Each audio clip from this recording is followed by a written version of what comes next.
Several friends and I decided to go explore an abandoned mansion that belonged to a once-renowned World War II general that was seemingly abandoned in the 50s soon after his death. We arrived there at around 6 p.m. The mansion was huge and surrounded by forest and very tall grass on the road to the gates and the door. No one seemed to have visited the place in a really long time. We entered and began to explore the building. It was likely built in the late 1800s. It was huge, a whole labyrinth of rooms, ladders, terraces, and corridors. As we entered and passed from the small hall to the first big room, we heard this meowing from behind us, in a room from where we passed. It was a cat. Looked like he was about 3 to 4 years old, not that big, white with black spots, and looked very healthy. I noticed it immediately, as I volunteered for a homeless cat place for a while. The cat approached us without fear. I raised my hand and he instantly let me pet him. The fur was soft, clean, and in overall good condition, just a perfect cat. During our exploration of the labyrinth-like mansion, the cat was always hanging around with us. He had no fear and no particular curiosity towards humans, while readily letting everyone pet him. Very calm and confident. This was already strange enough for a cat who lived in an abandoned house, likely before his cat grandparents were born. When we were finally finished taking pictures, I grew concerned for the cat. This was the only thing nearby in the middle of nowhere, and it was completely abandoned. So I worried about this poor kitty. What if someone had dropped him off here and left him here for a while, and he needed a new home? And I decided that I would be taking him and find him a new home if I couldn't look after him myself. When I see where he is, I couldn't find him. He was nowhere to be seen, when half a minute ago he was running between our legs and meowing. But as soon as we were leaving the house, through that small entrance room, it was like he had vanished, and he didn't come out. I looked inside, called him, and there were no traces of our feline friend. I looked around a bit more, and finally made my way down to the basement, somewhere we hadn't particularly wanted to go. When I looked, I found something which disturbed me to my core. It was the remnants of a dead cat. Shape-wise and size-wise, it looked to be around the same as the one that had been following us around, and by the time I got back up the stairs and did one last check, he was nowhere to be found. I don't know if it was the ghost of the master's old cat, who still resides in the house, or just a coincidence. What do you think? I grew up in the country. I'm not talking like the middle of nowhere, but it was definitely a step down from the suburbs. Next to my house was a massive cornfield, but the houses on the other side and across the streets were somewhat close. But I also lived on a 7-acre lot, so it was somewhere between rural country and the suburbs. At the back of the property was a pretty big forest that eventually led into a nature trail, but before that there used to be a campground. This campground used to be a pretty popular place back in the day, long before we moved there, but it eventually closed abruptly. I don't know why exactly, but I've heard a lot of talk about there being issues with drugs. There were also rumors that people had been attacked there. No one that we knew in the area who was there at the time really knew for sure, but the fact remained that it closed, and they didn't tear it down. They just left this abandoned camp, complete with cabins, a hall mess, and other buildings and a swimming pool. That in itself sounds creepy, and it was. But at the time this story took place, I was very young at around 7, and probably quite naive given my age. Now, this forest and abandoned camp wasn't part of our property, which ends just when you get to the tree line. However, at the time, the owner of that property and my dad were friendly with one another, and this guy said he didn't care if we went back there, and even let my dad hunt there during deer season. So one evening when my mum was working nights, my dad took my sister, who was less than a year younger than I am, and myself back there to explore. It wasn't dark yet as it was summer, but it was getting close by the time we headed back. We explored a bit, though most of the buildings were locked and the pool was gross and there were a lot of spiders everywhere. I was getting eager to go back, and it was also pretty dusky by the time we explored the cabins. They were all unlocked, some didn't even have doors. We were just looking around. In hindsight, this sounds like the beginning of a horror movie, but I didn't know any better at the time, and my dad is basically fearless. While we were in one of the cabins, we heard voices outside it, and we peeked out of the windows and saw two 20-something-year-old guys. They looked rough and shifty, and they were talking loudly. It seemed like they were in some kind of rush, like they had to hurry up and do something back there, or like they were looking for something. Now, I have rarely seen my dad truly scared. If I ever have, or perhaps he's just good at hiding it. And while I wouldn't say he was exactly scared in this situation, I could tell he was uneasy, which was also unusual. He stood in the doorway of the cabin while my sister and I looked out the window. I was holding this loose brick I had picked up, and my dad told me to keep hold of it unless he told me to drop it, which for some reason sticks out to me. While watching through the window, I see one of the guys look towards the cabin and make eye contact with my dad, and they just stared at each other for a little bit. It seemed like forever at the time, but it probably wasn't that long. By this point, I was unsettled. The brick comment my dad made me realize this was a potentially dangerous situation. Then the guy whispered something to the other guy who looked at my dad as well. They had a kind of silent standoff, and the two guys walked away into the trees. And once he couldn't see them anymore, he ushered us out. We headed back down to my house, but my dad seemed uneasy and kept looking behind us. We made it back with no problem, and nothing ever came of this encounter. My dad told us years later that neither of the people there that day were the owner, though I suppose they could have been there with permission. But he had a bad feeling, which I already know even back then, because he had asked us not to tell Mum. Nothing ever came of it, and maybe there was a perfectly reasonable explanation, but even so, it creeped us all out, especially given the tumultuous history of the abandoned camp. My dad never took us into the woods after that, at least not to the campground, though he did still hunt back there, and all these years later, I remain too afraid and uneasy to return. About 15 years ago, I worked part-time for my dad at a cemetery just outside of town. It was nothing glamorous, mostly groundkeeping. He handled the landscaping, mowing, trimming, and watering, and cleaning up after services. I was the extra set of hands he called in after big funerals or during holidays when things got messy, as people leave a lot behind. Tissues, wrappers, half-eaten food, even beer bottles. We weren't trying to disrespect the dead, quite the opposite. Family appreciated coming back to a clean gravesite. It was simple and quiet work, and honestly I didn't mind it. And it wasn't creepy either, at least not for a long time.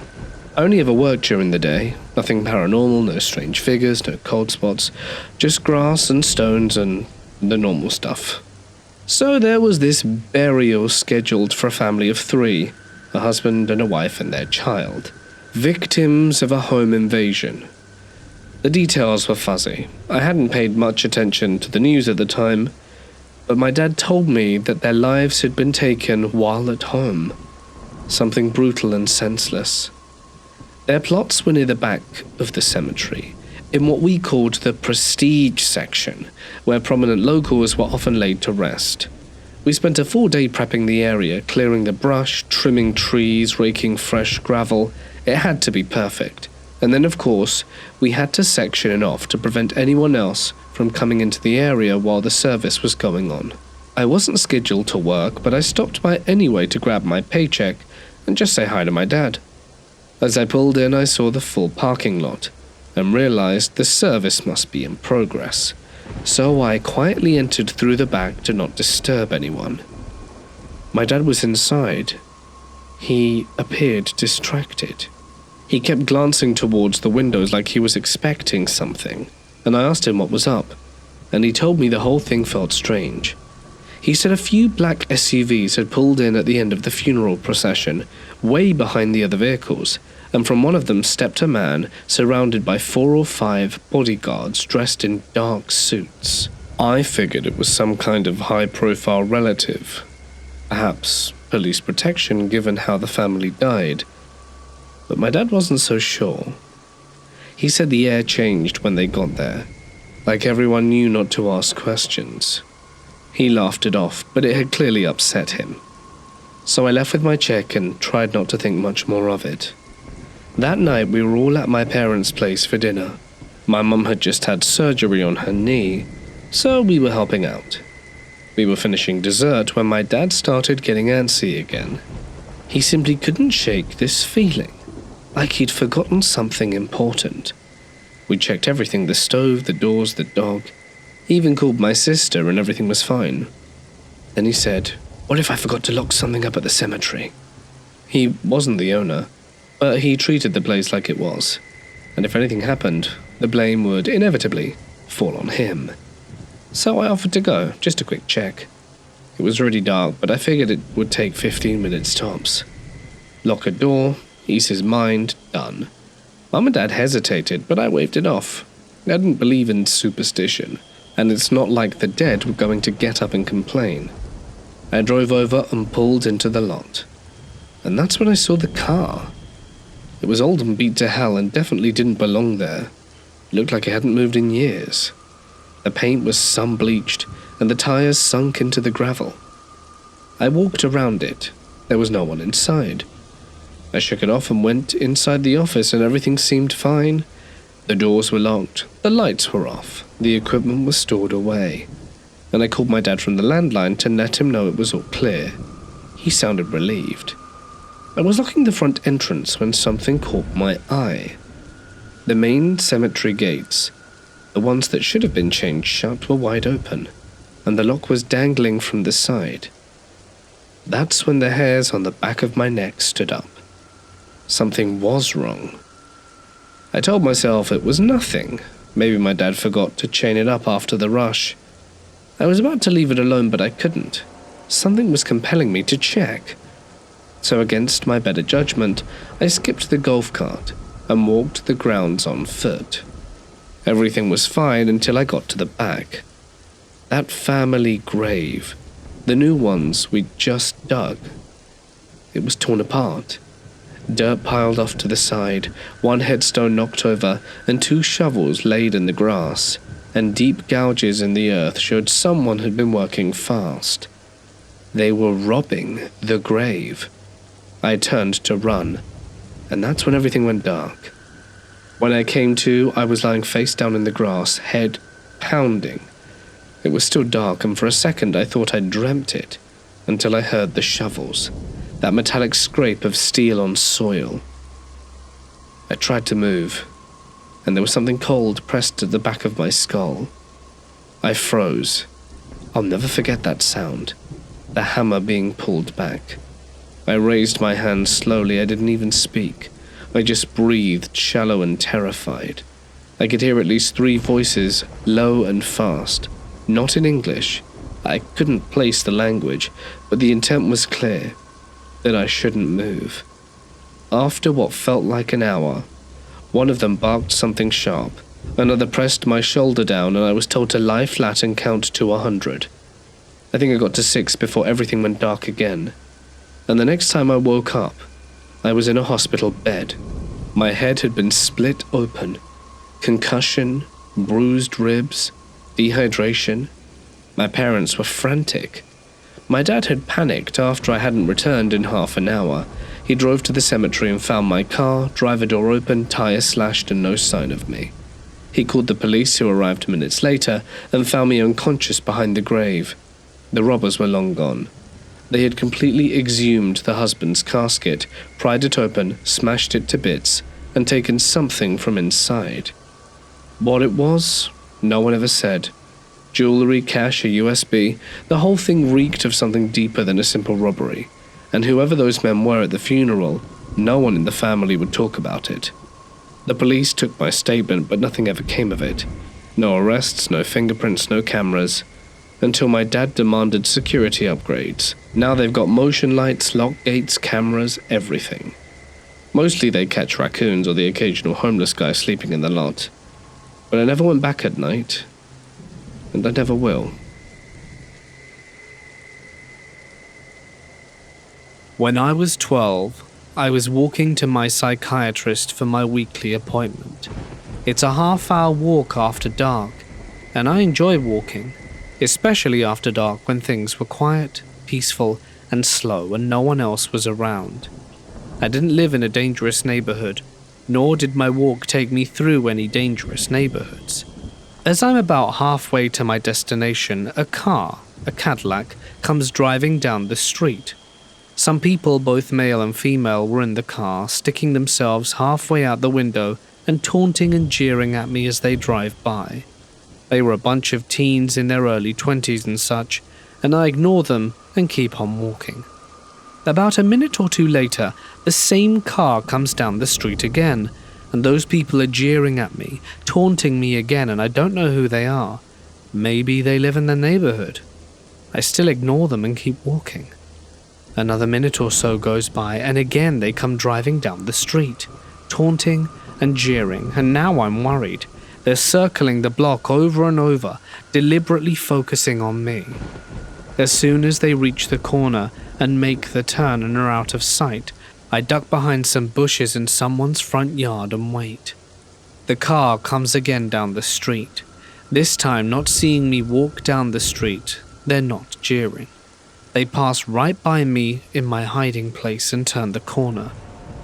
They think I finally reached my destination, one of the houses on the block, and went inside as a result and driven away.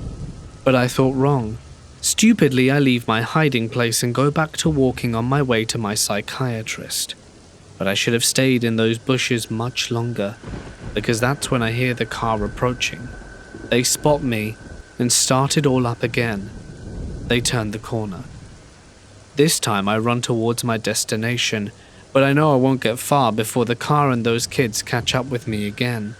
So to that effect, I decided to hide behind the bushes in front of an apartment complex, this time resolving to stay there for a good while until the thugs in the car give up their search for me.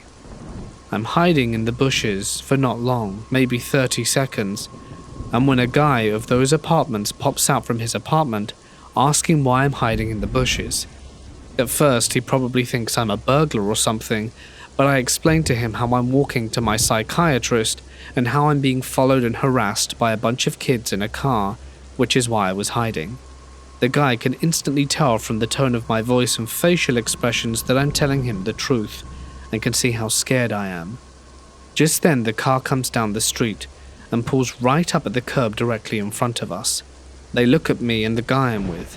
Not a mean-looking guy in his late 30s, but tough and serious-looking enough. He's not wearing a shirt, but he's wearing a sleeveless undershirt, which reveals that the guy's upper body is very well toned and muscular. I'm looking at the car and realize it's missing a few people from inside. It doesn't look so full now. The guy I'm with just gives them a mean stare and asks, "Do you know them?" I explain to him that I don't. Just then, as the car is sitting there, about 3 of them approach walking from the other direction. The car was traveling east to west, and those 3 were walking on foot, so west to east.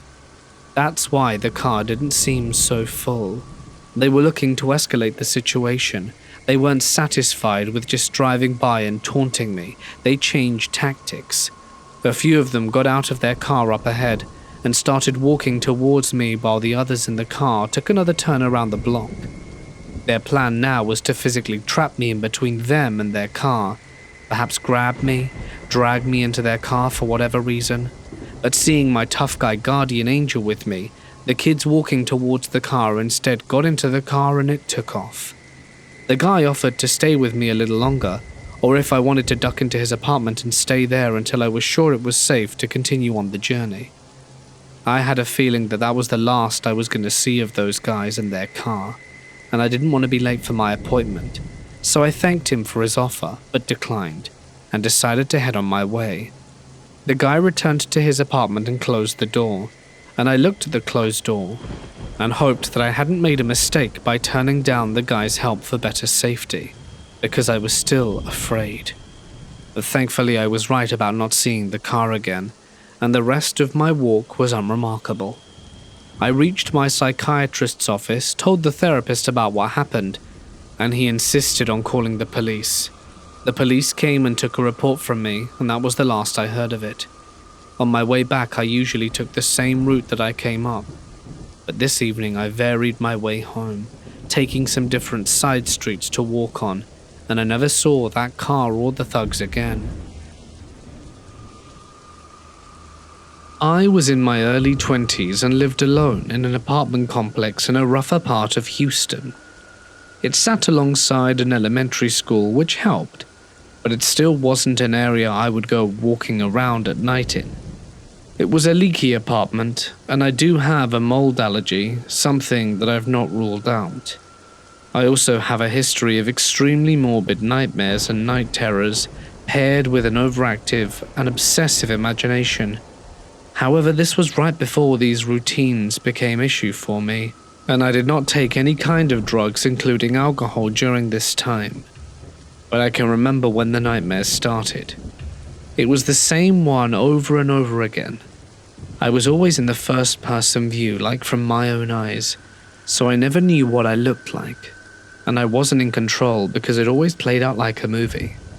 But I was in an empty apartment and jumped by a dark figure, stabbed multiple times, and I distinctly remember staring down at my bloody blue jeans and worn white tennis shoes as I was being dragged, leaving a blood trail on the beige carpet, as well as the strange squishy noise the knife made when it went in and out erratically, almost pulling bits out of my chest with each attempt.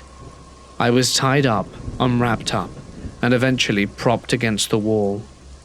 Once the dark figure turned off the light and shut the door, I woke up every single time. I have a specific way of dreaming, and this wasn't it.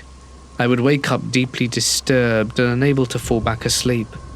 Once I was able to fall asleep, I would have it once or twice more, and figured I was just overly stressed. I had started a new job, and also having just ended a toxic relationship that was causing some residual drama in my life. About 4 or 5 days in, the nightmares were still occurring. They were getting worse in the sense that I would wake up holding my chest, almost able to feel the stabs in my dreams. It was at that point I began feeling a dark presence in the room with me, to the point of being too afraid to get up and turn on the light or leave the room at all, as if I were being watched. This is the point at which I started talking to my friends about it. It was affecting my sleep, and I was showing up to work extremely tired, vocalizing my bizarre experience to people close around me and even to my new management. Around the 6th or 7th day, I was feeling a dark presence constantly in the apartment, even in the daytime. I had also moved into the living room and started sleeping on my futon since I had started waking up from those nightmares and seeing a dark form against my bedroom wall that was about 6 feet tall, with no figures, just darkness, and hearing a masculine "Get me out" repeatedly, somewhere between sleep and waking. It was also about this time there was a smell growing in the apartment. It was faint and hard to describe, like a pile of rotting fish mixed with dog crap and the nasty sweetness of old fruit, but faint. I thought it was the mold or common sewer problems in the area or a bad tenant. Samson was a kitten at the time and would often appear spooked or puffed up, hissing and running out of the bedroom. I thought it was normal kitten behavior, like he was practicing his little lion skills. I never even thought it was strange how he would sleep against my chin under the covers with me. This may have been the case, but his behavior was unusual. The people close around me encouraged me to seek professional help. I wasn't sleeping and experiencing fluctuations in my mood and performance. I was also feeling depressed, I would jokingly call what I was going through a morbid quarter-life crisis before finally agreeing to talk to a professional about it. The first and only place I went to was my general doctor. He concluded that I was experiencing generalized anxiety and under tremendous stress. I was provided with some resources and referrals for therapy for a more thorough assessment and followed my appointment with a 10-hour shift at work. When I got home from work, there were emergency lights all over my parking lot. I noted caution tape along the stairway on the opposite side of my apartment as I drove around my parking spot. I had to maneuver around a news station van to get up the stairs into my apartment, and I caught words like murder and unidentified victim before retreating inside. Since most of the activity was on the other side of my building, I sat outside on my balcony to watch and listen, but didn't gather much. I slept well that night. No night terrors, no nightmares. Surprising, since I was experiencing anxiety over what I had gathered the night before. But I was also exhausted, and maybe meeting with a professional had eased my mind. I woke up by a phone call from a close friend who had texted me the night before. She was familiar with the troubles I had been having and was freaking out with the details she'd gathered about the incident. An unidentifiable male suspect drug trafficker had taken residency in one of the apartments, and they were found stabbed to death in an apartment closet, tied up and wrapped in a trash bag, lower jaw removed. The body was found after the tenants living directly below reported a strong, foul odor and fluid leaking through their ceiling, which was actually blood. As for the closet the body was found in, it shares the same wall as my bedroom that I was seeing the dark personage on. Everything immediately returned to normal. I was sleeping again, and the feeling around the apartment was much lighter. Due to tenants' law and such, I was allowed out of my lease early due to the recent events, and it was an offer I took without question, promptly moving to a slightly less crappy apartment a few miles away. I tried to logically explain this to myself for years, only sharing it with a few people for a long time. I figured that it was some sort of chemical reaction, some primal trigger, the smell of a decomposing body causing something to fire off in my brain that there was danger. The specifics of my nightmare, the dark personage against the wall at night, and the sense of overall someone watching me are things I have not been able to explain away.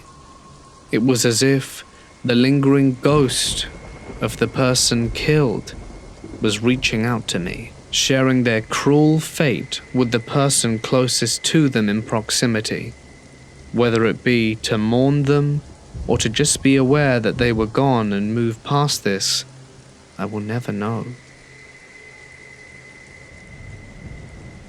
My friends and I loved to urban explore around our hometown of New Orleans while we were in high school and early in college. And by that I mean we'd just hop into the car and drive with no destination in mind, and end up somewhere interesting looking, then get out, walk around, and have a few stories, but this one stands out in my mind. One night, a friend of a friend took us to a secret beach, which required walking over a hill past these train tracks, even through a small patch of wood. It was a small sandy beach with overturned trees as benches. It had a view of the Mississippi River, and you could watch the large riverboats running up and down it. There were signs of people having been there at some point, trash scattered about, but we thought it was cool, and started a little fire pit out there and everything. He then told us about a ship graveyard that was a short hike through the woods. He showed us the way, and it was so neat. You trekked through this footpath, then climbed up this large dirt hill with giant pieces of metal jutting out to get back to the main attraction. It was basically the corpses of old ships in all manner of positions, as well as multitudes of old, large shipping crates. It seemed maybe at one point it was some kind of docking station but had long since been abandoned. At the dead center of it all was a small building, Looked as if it had been an office or something. There was a large metal structure made of tubes near the huge overturned ship, like the ship had sank into the mud and the front end was sticking straight up into the sky. It was wild. We walked around and noticed some of the crates were open, but none of us went to look inside.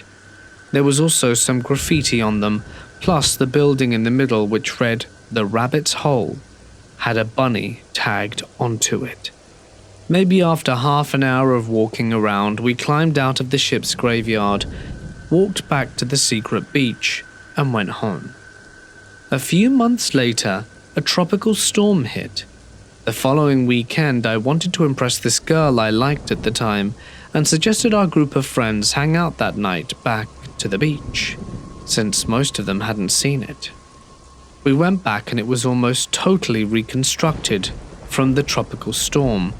The log seats were moved about, the fire pit we had built was gone, and the path to the ship graveyard was a mess of debris and fallen tree branches.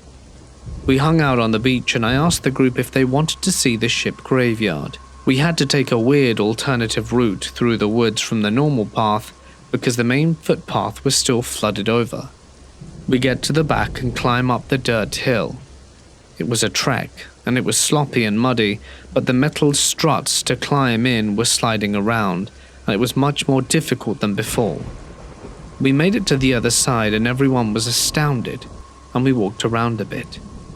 We found these giant fire extinguishers and they worked, and we sprayed them around and they were loud. We ended up walking over to the rabbit hole building, and one of my friends climbed to the roof to see if there was a way inside. Almost as soon as he reached the top, he quickly scaled down and whispered, "Someone is back here with us," and pointed towards the metal tube structure next to the overturned ship. And sure enough there was, someone tall and large rocking back and forth on the tube structure.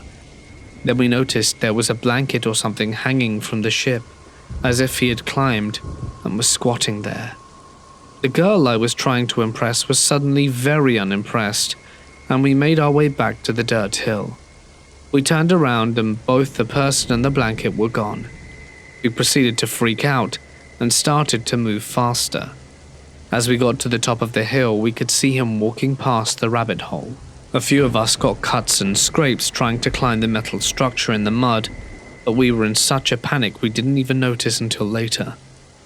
When we went the original way we came, away from the foot route, I don't think any of us had felt a walk took that long to get back. We only whispered to each other as we moved, and when we got back to the beach we took off past the train tracks, got into my car and peeled off.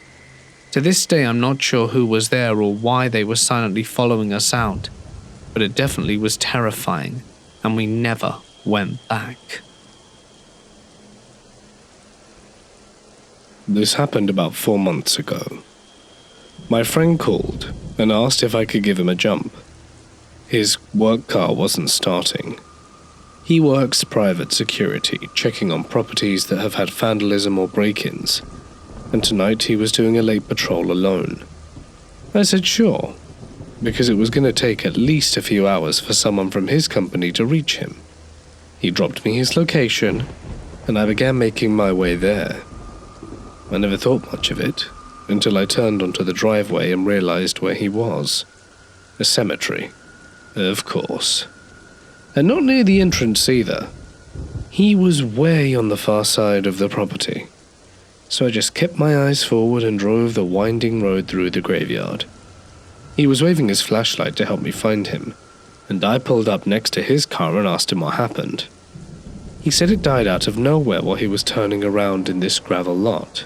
Just cut out completely.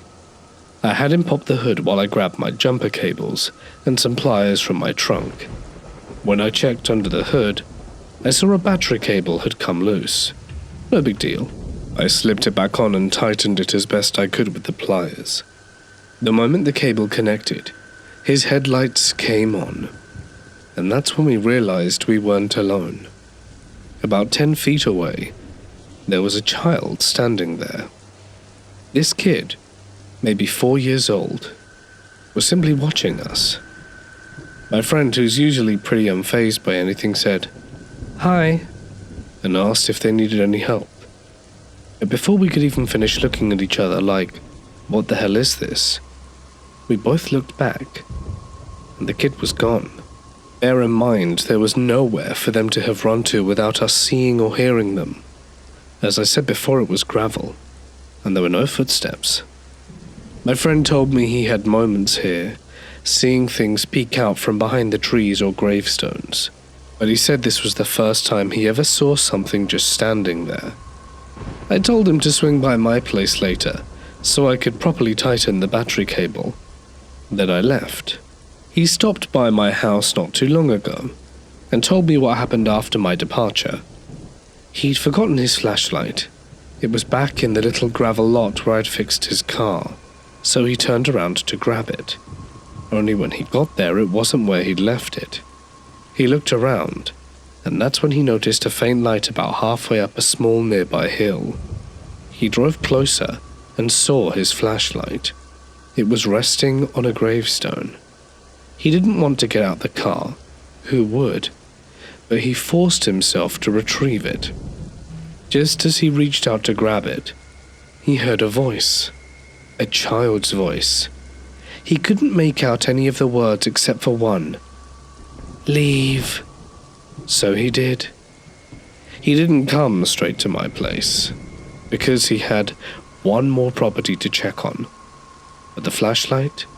He swore he left it on the ground near the car, and somehow it ended up nearly 1/4 mile away, sitting upright on a headstone. And whatever said that word to him, it wasn't close.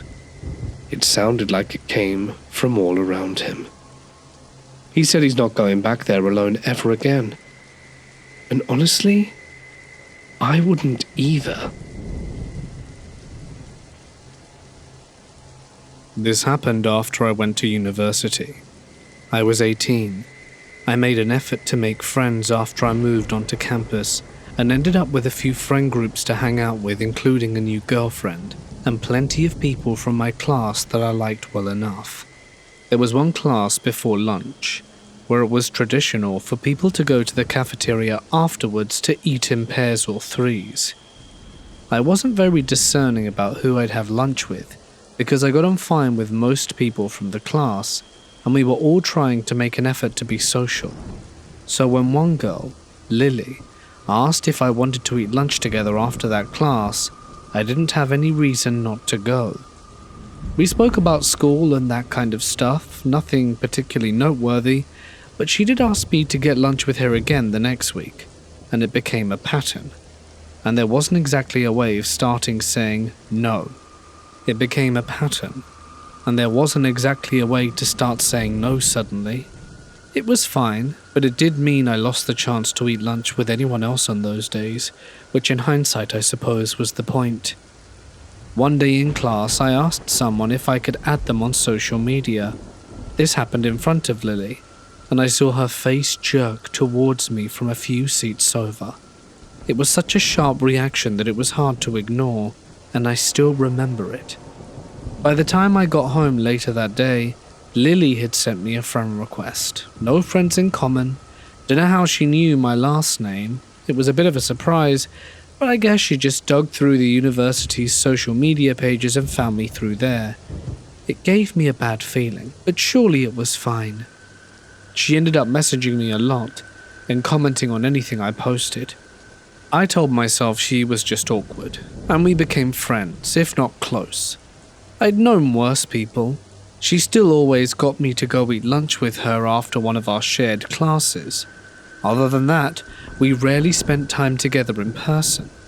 I saw her around sometimes, but I never went out of my way to hang out with her. So it was mostly online messages and seeing each other in group settings.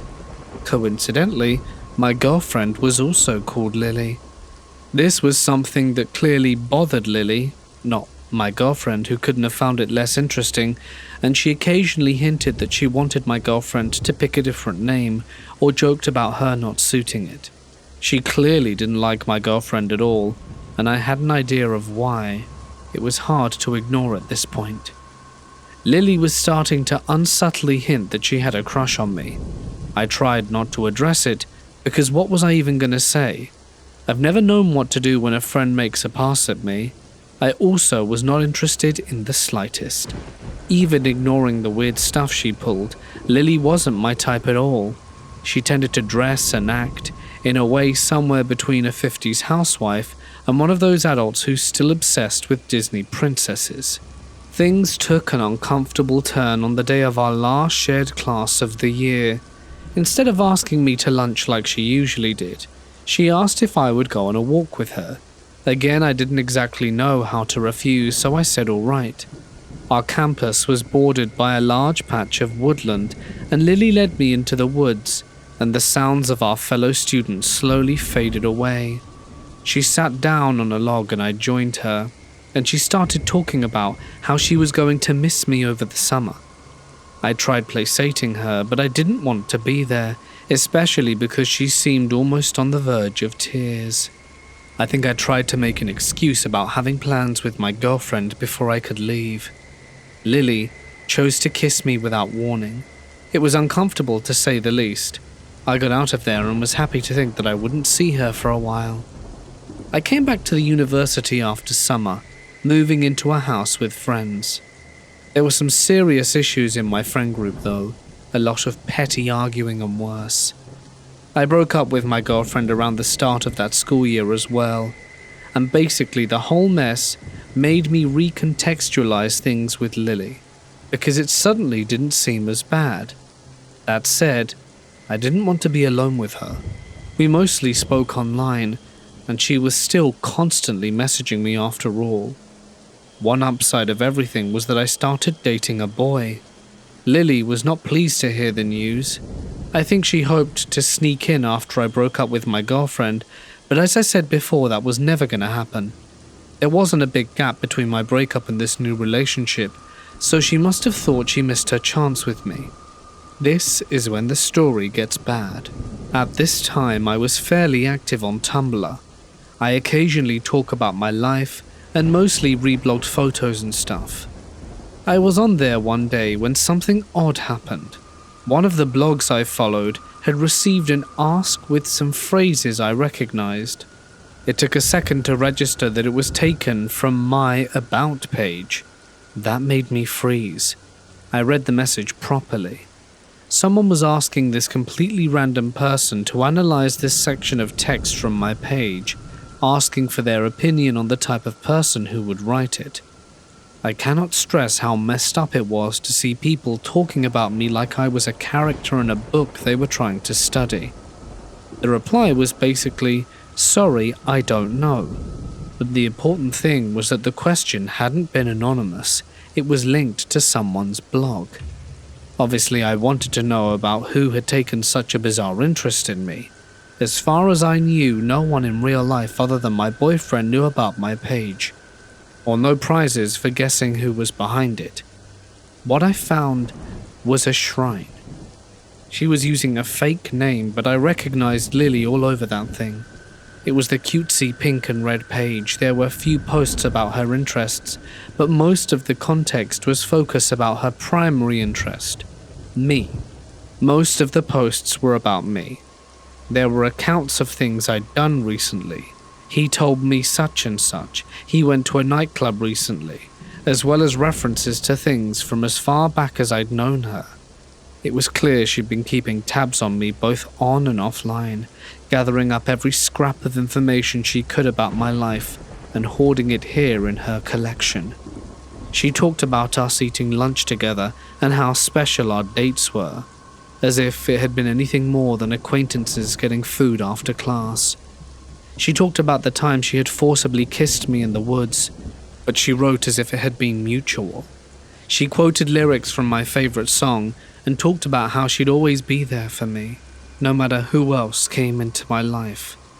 Lots of references to loving me just the way he is, which answered another mystery about an anonymous love letter I'd received earlier that year with the same wording. It got worse. There were a lot of posts about my boyfriend too. These weren't so nice. They got vicious, talking about how he doesn't deserve me, how he didn't know what he had. If she were with me, she'd be jealous of anyone else who came near me. So my boyfriend not being a jealous person meant he couldn't love me. It was angry and hateful. I didn't like to think about the sort of person who could write so obsessively being fixated on me. One thing that didn't make sense at first was that the blog also made plenty of references to Lily's best friend, Stephen. She had never mentioned this person to me. Her post spoke about Stephen a lot and how great a friend he was and how much fun they had together and how he looked out for her. I was trying to work out whether this was an online friend when one specific post made it all click. She had posted a photo and captured it with, "Stephen sent this to me. He knew I would like it and I love it." The problem was the photo was taken from my own page. I hadn't sent it to her. She took it from my page and then claimed this fictional best friend of hers shared it with her, because in her head, she'd split me into two people.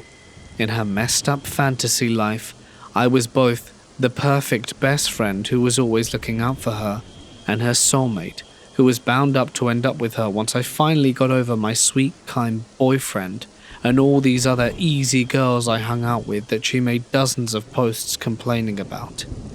Who was she complaining to? Oh, Lily had an audience. She had open questions about me and her relationship with me and got messages back from her followers. People who took what she said at face value. I saw a bunch of random people agreeing with this stalker that my boyfriend didn't deserve me and we were bound to break up soon so I could be with Lily, the person I was clearly supposed to be with. She had this fake, fan fiction version of my life for anyone to share their opinion on, and she'd made herself out to be the hero of it all. I went maybe a month back into this page's history. I didn't look at everything, there was simply too much. I'm not sure how long it had been going on for. I sent Lily a message confronting her about the blog, and she said nothing. I cannot stress how weird it was to have found a page and pages dedicated to me, with her talking about how she was in love with me and how she would ensure we ended up together, slamming my boyfriend, building a fantasy life with two versions of me in which she clearly believed to be real, then acting out like it had never happened. She said nothing. She didn't address it. She just changed the subject even after I pushed it, and it was like it hadn't even registered with what I'd said. I've never seen anything else like it. Of course, she eventually deleted the page, or at least changed its name to hide it, so I never found it again. It wasn't the end though. I wasn't going to hang out with her anymore, but we were still shoved together in classes, and she had started to actually scare me with what she might do next. I'm kind of a paranoid person, knowing someone was obsessively keeping track of me for who knows how long. It freaked me out. The next thing she pulled was trying to seduce my boyfriend. It was an absolutely useless attempt that only made him feel uncomfortable, and he told me about it right away. What was her plan there? Did she hope to tell me he cheated and wait for me to break up with him? Why would I want her after that? When that didn't work out for her, she tried hitting on 3 of my other friends, and none of them took the bait. She ended up dating one of my former housemates for a while, but made sure to send me messages while they were together, to let him know that she'd rather be with me. No thanks. Lily made sure to stay in my life the whole time I was at university, and she ended up starting rumors about me and damaging a career opportunity I'd put a lot of work into. I don't know what else she did behind my back, but it made me realize it was safer to let her think she was a part of my life while ignoring her, rather than doing something that would make her angry. After I graduated, Lily still wanted to spend time together, but I knew now I didn't have to. I made excuses of work and barely talked to her after a point. I almost entirely stopped posting on any social media accounts that I knew she knew of. But of course, she didn't give up that easy. She tried to start conversations, asked me to meet up with her, attempts I usually ignored, but I didn't like to think she was still tracking me online, but she probably was. I don't know how, but she'd occasionally reference things I mentioned online somewhere she shouldn't have known about. The last time we had a real conversation, she sent me a message out of nowhere, We hadn't spoken at all in months, and we hadn't talked about anything serious in much longer than that. Thinking about that conversation makes my skin crawl. At first, she asked me some questions about how long I'd known I was queer. I told her some basic stuff, the kind of things I'd tell anyone who asked. But then she changed the subject. She started talking about how I would feel about her if I was a boy, about wanting to be a boy for me. The messages quickly became fetishistic. She went into plenty of detail about fantasies she had about the two of us. Again, we were not friends at this point. We'd never been especially close, at least not from my perspective, and we had barely spoken for years. I can't imagine sending messages like that to even a close friend, let alone someone who barely knows you. I tried telling her not to pull this crap with me, but she decided to change tactics. She sent photos of herself followed by a bunch of messages, maybe 4 or 5 minutes, way too fast for me to reply before the next one arrived, basically quoting back what I told her about myself and my past earlier. She was telling me these things as if they had happened to her. She was role-playing as me. The worst part was that she seemed to believe it was real, that those things actually had happened to her, even though she was quoting me word for word, things I'd told her only hours before. It was like she was trying to absorb my story, to take over it, to make my life part of her. Yeah, I didn't want to talk to her again after that. I ignored future attempts she made to speak with me, and I eventually silently deleted her from the inactive social media, which was her only way of reconnecting with me. I really thought she might finally move on. But a few days ago, she sent me a friend request. It's sitting there unanswered because I know if I'll delete it, she'll only send another. Lily and I met nearly 12 years ago now. This story is just the highlights, and even then, it's only the stuff I know about. A lot happened behind my back. And to the girl who spent 12 years obsessing, fetishing me and stalking me, I'd rather your fantasy life stay in your head and we not see each other anytime soon. This weird thing happened to my sister over 10 years ago now. She and her husband are house-sitting for my brother-in-law's uncle. The uncle is old and starting to lose it, and he rents out a basement suite, and a nice lady lives downstairs. She cleans the house when she's there, but he wanted my brother-in-law to come check out a few things and feed his old cat once in a while. The first day they get to the house, they get in but can't find the cat and want to make sure it's okay.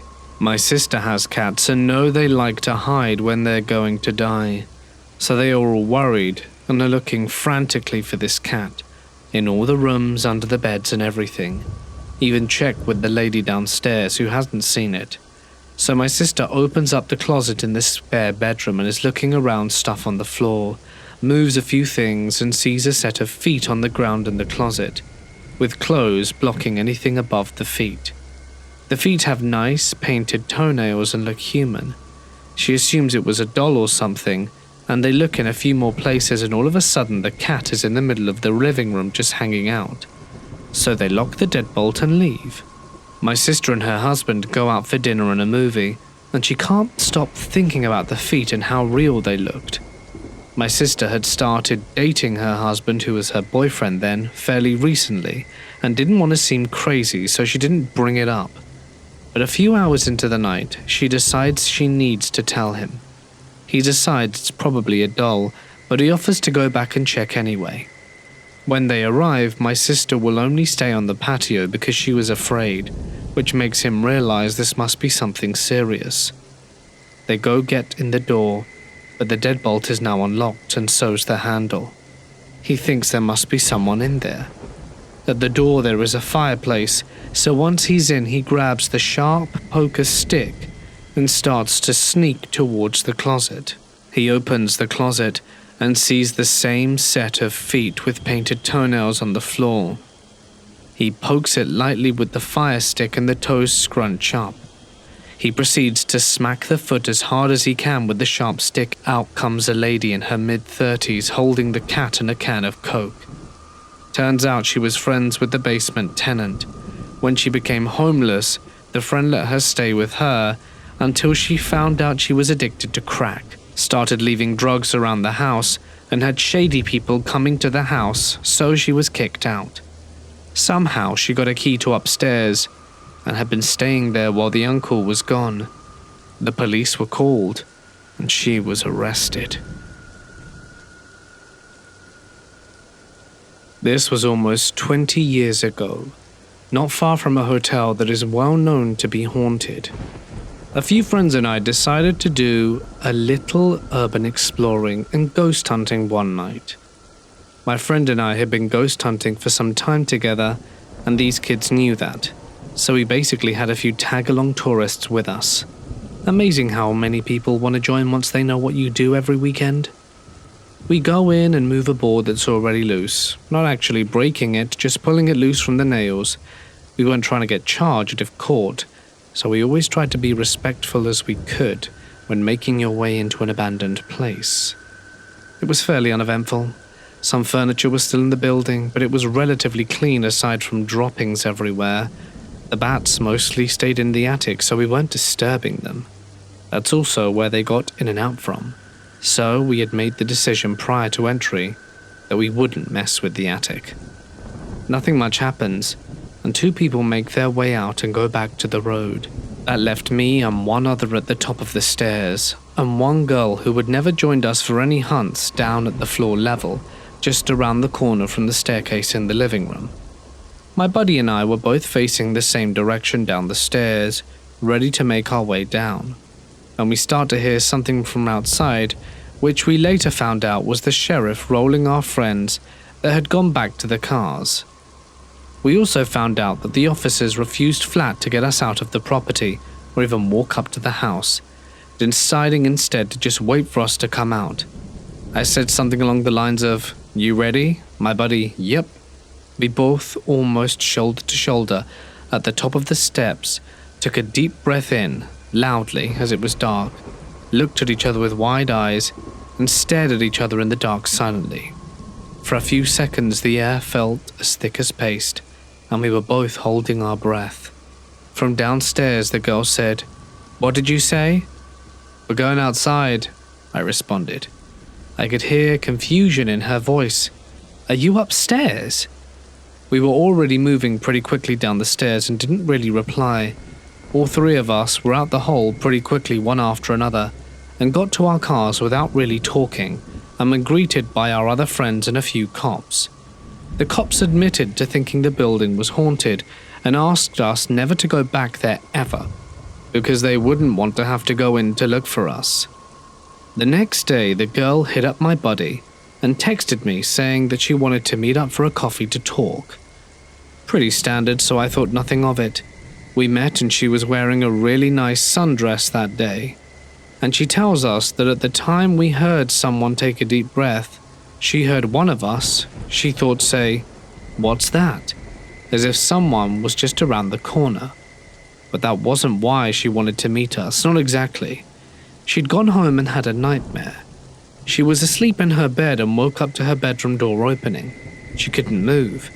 At her door in the dark house was a shadow that made no sense. Then she said it melted down to the floor, and she lost sight of it, still unable to even move her head. She wanted to scream for her parents, but couldn't physically do it. Then a hand with 3 long fingers reached up past her head and grabbed her right leg hard and pulled her out of bed. She hit the floor hard and woke up. Sipping my coffee, I chuckled at her and jokingly said, "I don't think we've caused any nightmares taking people out before." Looking at my buddy, I said, "Looks like someone needs a little more time out before she gets used to it." This didn't please her. She slammed her hands on the table, alarming a few of the others around the coffee shop sitting near us, and I was like, "Easy, I'm only messing with you." She was pissed, and I realized she was really shaken. I then went from smartass to immediately feeling bad. Look, it was a nightmare. We had some weird experiences, and you took it to sleep with you. Then she stood up and pulled up the bottom of her dress, revealing the bruise on her leg that looked very similar to 3 long fingers. Tears in her eyes said, "Why me?" Thinking back, I remember how at that moment it broke my heart. More so that I didn't have an answer to why we didn't do a very good job of trying to comfort and reassure her. As can be expected, she never came back out with us after that. This happened around 2007, in a tiny, remote town in western New York. I was with my two friends, Jane and her boyfriend, John.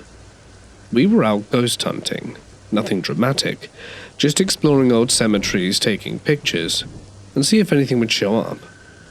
At one point, Jane wanted a few more pictures, so John and I waited in my SUV while they wandered off into the older section of the cemetery with her flashlight. It was close to midnight. We were parked on a back road, and even though it was secluded, there were a few streetlights ahead on the road. Jane was behind us off to the right, but we could still see the bobbing of her flashlight. Everything was fine. Then it happened. John and I were both looking up ahead on the road, when something just appeared. From under a streetlight on the left side of the road, a dark figure stepped into view. When I say dark, I don't mean dark as in silhouette. I mean a complete void of color, darker than anything I'd ever seen. It was human-shaped, but not human, with no features, no face, no texture. But what stood out the most was its hat, wide brim, flat top hat, almost like an old preacher's or undertaker's. We both froze. It took maybe 30 slow, deliberate steps, and then just before it reached the streetlight on the other side of the road, it morphed. It changed mid-step into the shape of a black cat, still that same featureless void, and disappeared silently into the open field beyond. John and I simply stared at each other. Neither of us could speak for a full 2 minutes, and when he finally did, all he could say was, You saw that too, right? We were just sitting there in stunned silence when Jane came back, knocking on the window. I couldn't even move to unlock the door. I managed to lift my hand just enough to hit the button. She opened the door and joked, "You look like you've both seen the devil himself." John, who's a big guy, tall and muscular, someone you don't expect to shake easily, was visibly trembling. His eyes were red with tears. All he could manage to say was, "Cat." I tried to explain what happened, but the words came out jumbled. My brain was still trying to make sense of it, error 404ing all over the place. Jane didn't know what to think. She kept saying things like, "This isn't funny anymore. You're starting to scare me."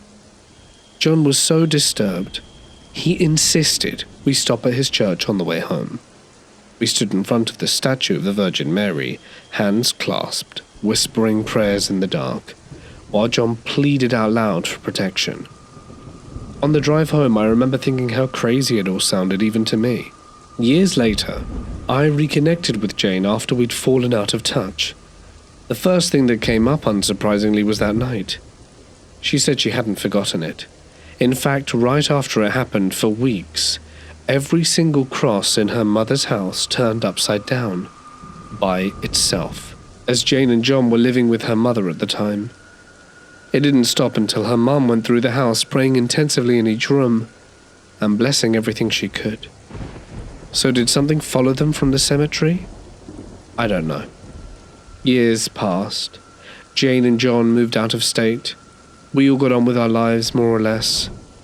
Then one day, recently, something strange happened.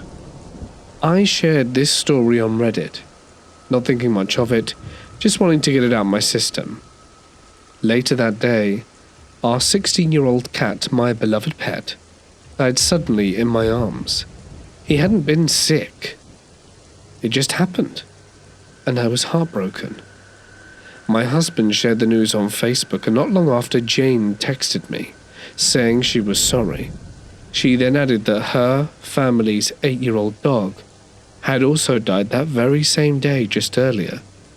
And then Kelly, another friend, who heard the story messaged me that her 6-year-old completely healthy dog had also died that same day. 3 animals, 3 homes, 3 states, all gone within hours of each other. After I told the story again, I haven't told Jane, I published it online, and I'm not sure I ever will. A part of me desperately wants answers. But another part of me, the part that still wakes up at night remembering the dark void, the shape of a man, that part thinks perhaps I'm better off not knowing. My high school counselor was a creep and a stalker.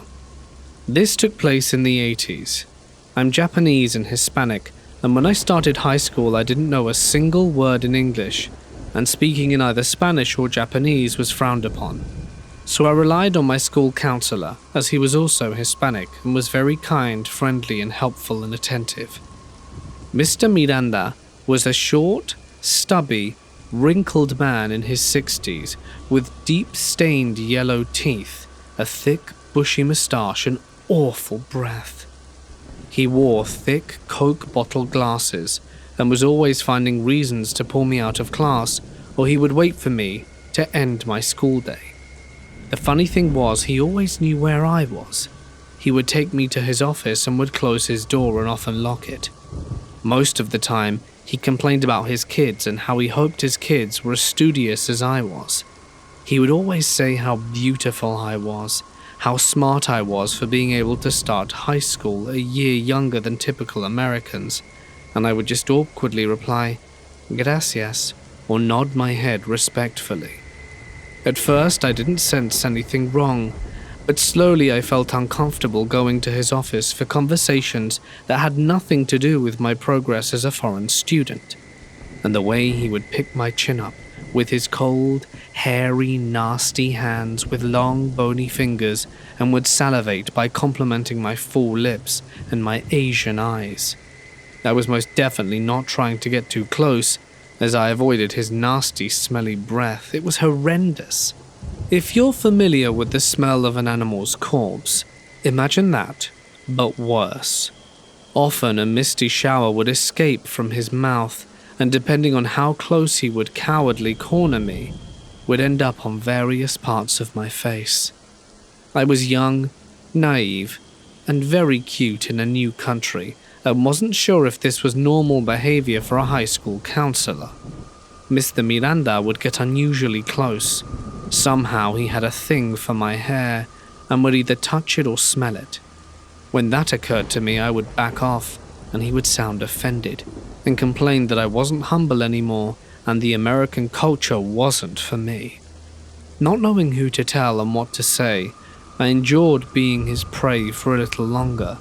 I had been taught to respect my elders, and to do what was asked of me no matter what, with no questions asked. The touch from this grotesque man bothered me. It made me grind my teeth. I wasn't used to being touched. My mother was the only one who did it once in a blue moon with a hug. I had just become a member of an extended family, and I didn't want to get in trouble, as my closest family members were very trustworthy, and we were so grateful that Mr. Miranda was so interested in helping me with my education.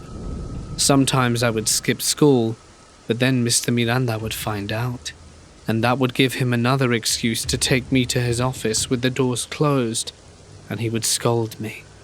He would tell me that if I skipped school again without telling him where I was or with who, he would send me to another counselor who wouldn't know a word of Spanish or Japanese, and that I would surely fail. I was scared since I was new to the country and school, and didn't want to disappoint anyone, so I tried not to skip school as much, which in the long run helped me anyway. His typical questions were disturbing, as you will soon understand, and they included, but were not limited to, "You haven't kissed anyone, have you?" I would shyly say, "No, senor."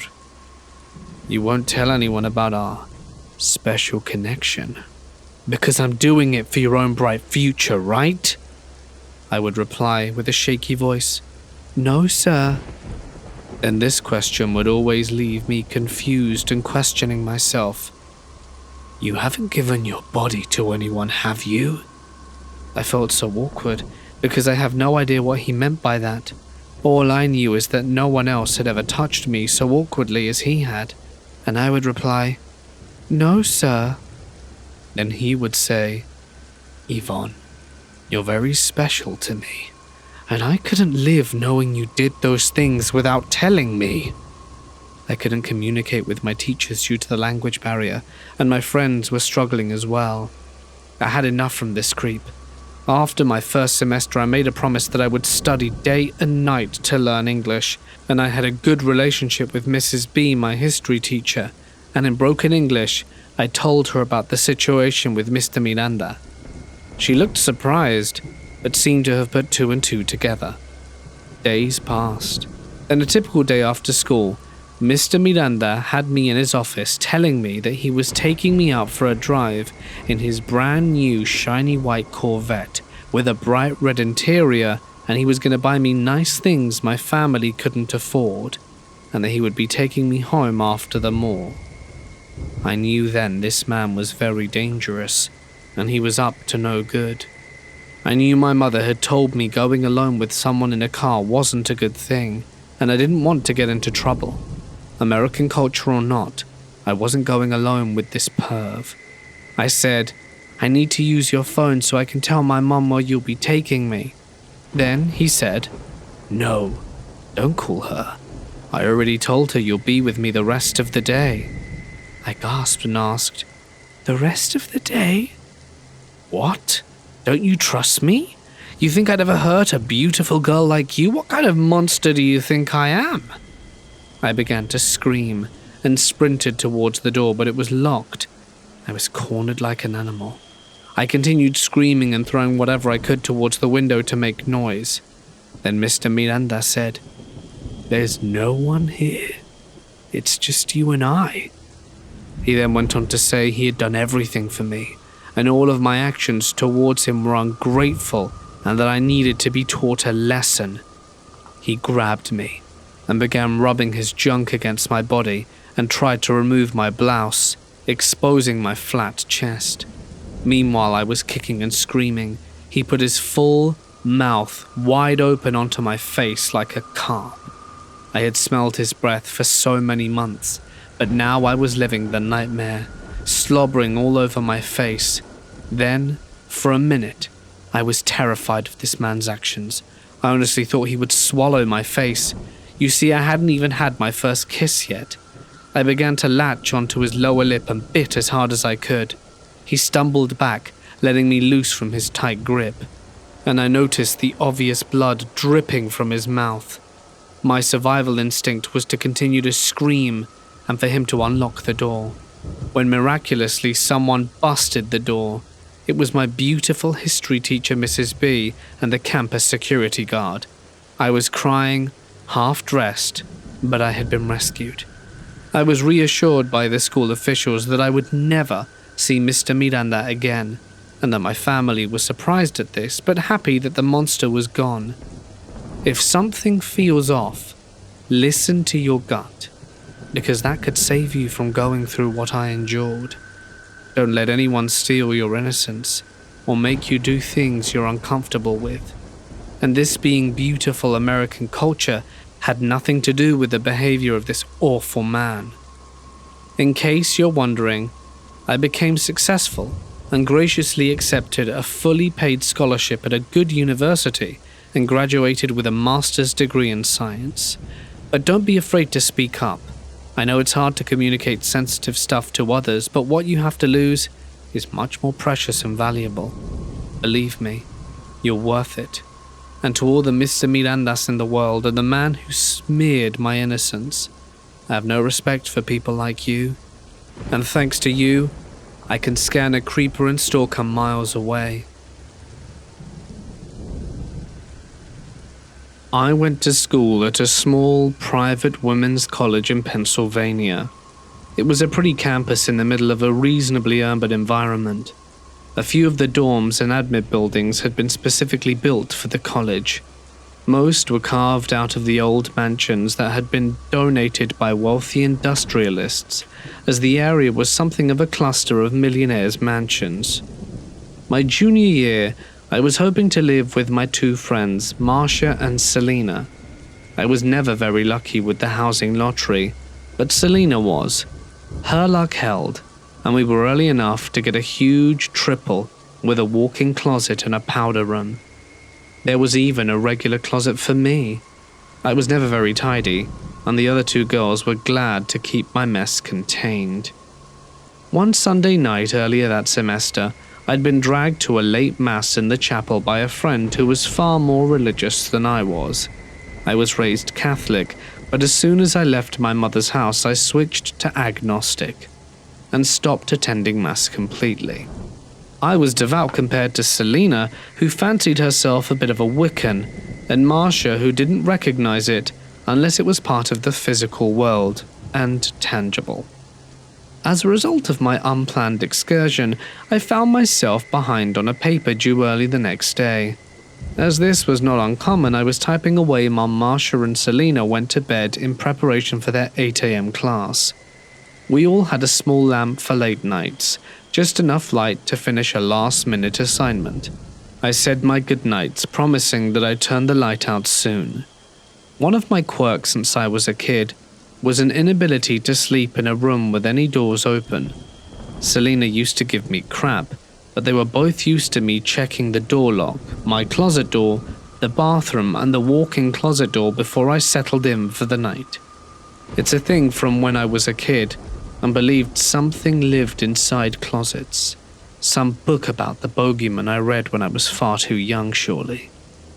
That night, once I had finished my homework, I used the bathroom, did my little path of door checking, and then climbed into bed, yawning and tired. I fell asleep quickly, and felt like I began daydreaming immediately. I've been burdened by the ability to remember dreams in general, and this is definitely cooler when it's a badass action sequence involving me zooming around in winged sandals than when I'm watching my boyfriend fall in love with other girls or I'm lost in the middle of a forest. That night I was standing in the middle of the walk-in closet, no clothes to be seen, faced with a black shadow hanging from the ceiling. It was 15 years ago and I can still remember the weird quality of the darkness. I couldn't explain it until recently, when I saw Vanta black paint. I recognized the same quality of velvet dark that absorbs any light it touched.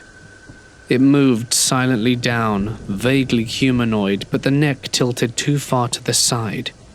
In my dream, I backed up, feeling waves of what I can only describe as evil. I've never been in the presence of something that felt so tainted and ugly before or since. As I backed away, it followed, extending a hand and beckoning me forward with its finger.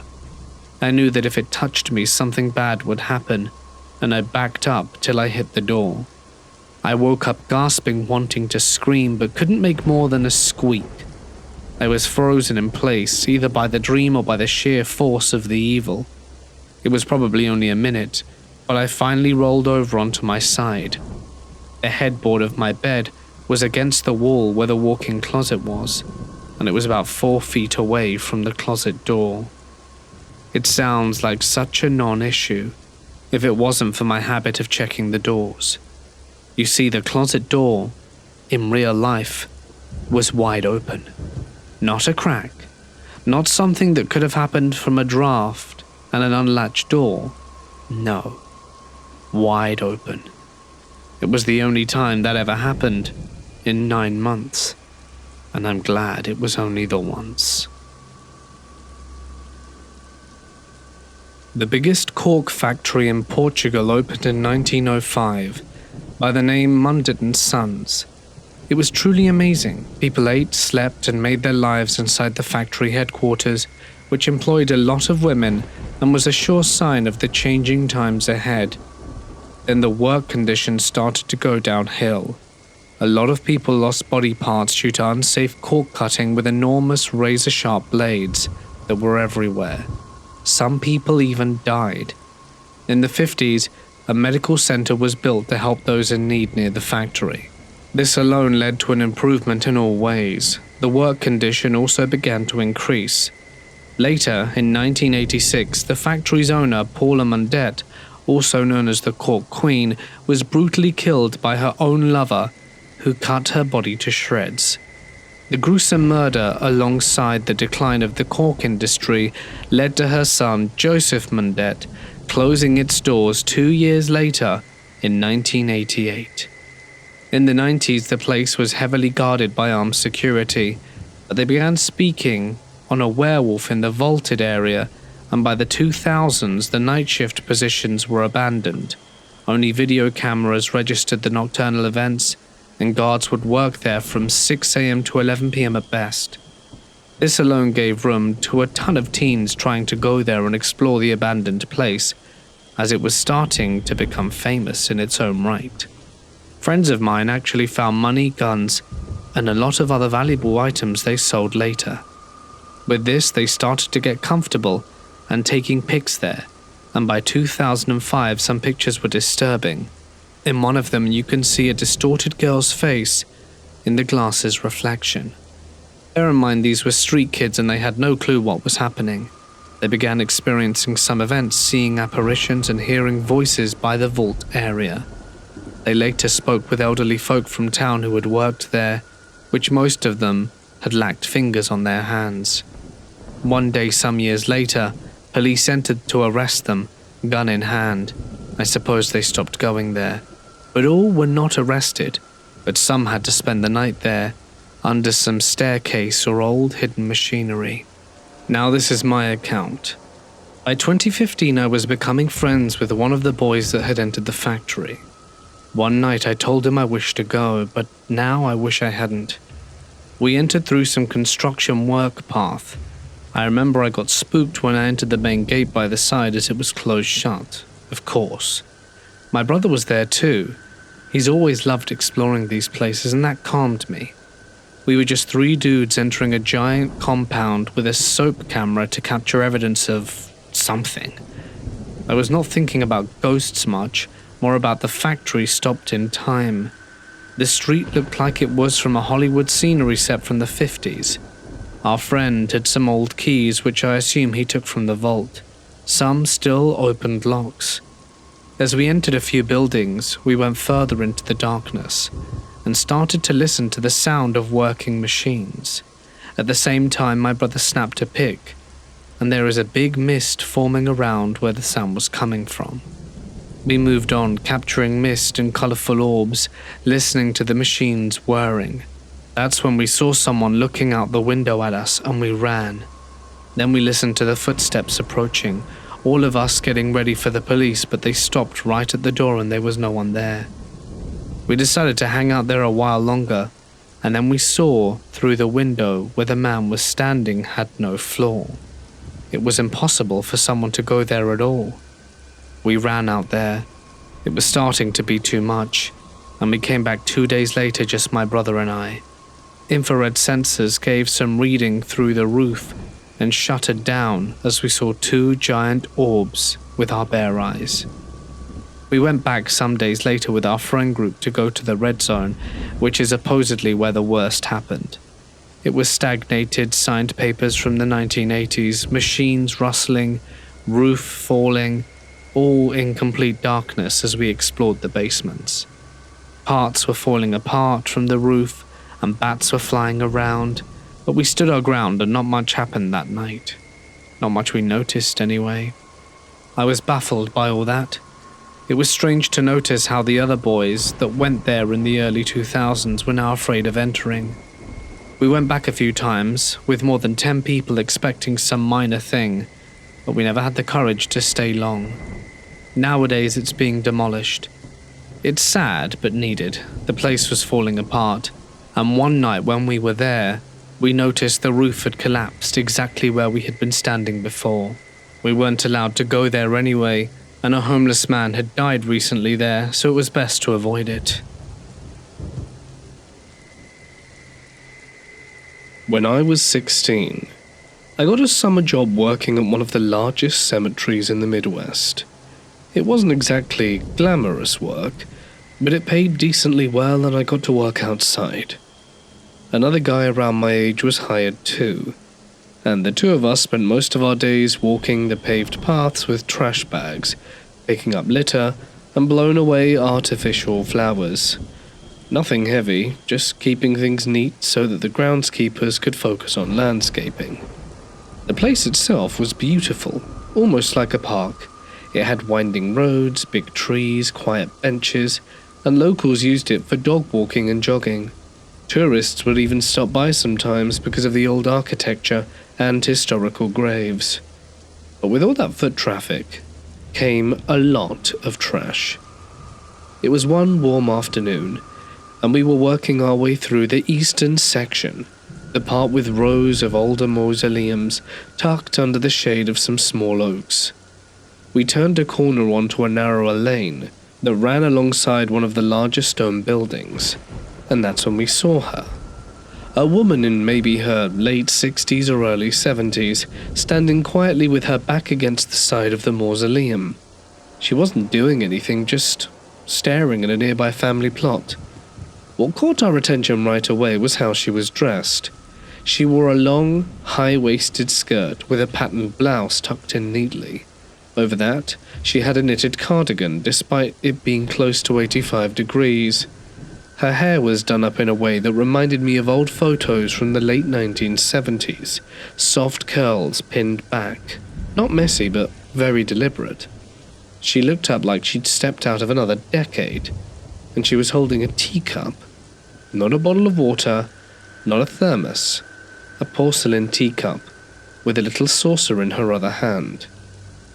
It was delicate and floral, something you'd expect to see on your grandma's china cabinet, and we slowed down as we walked by.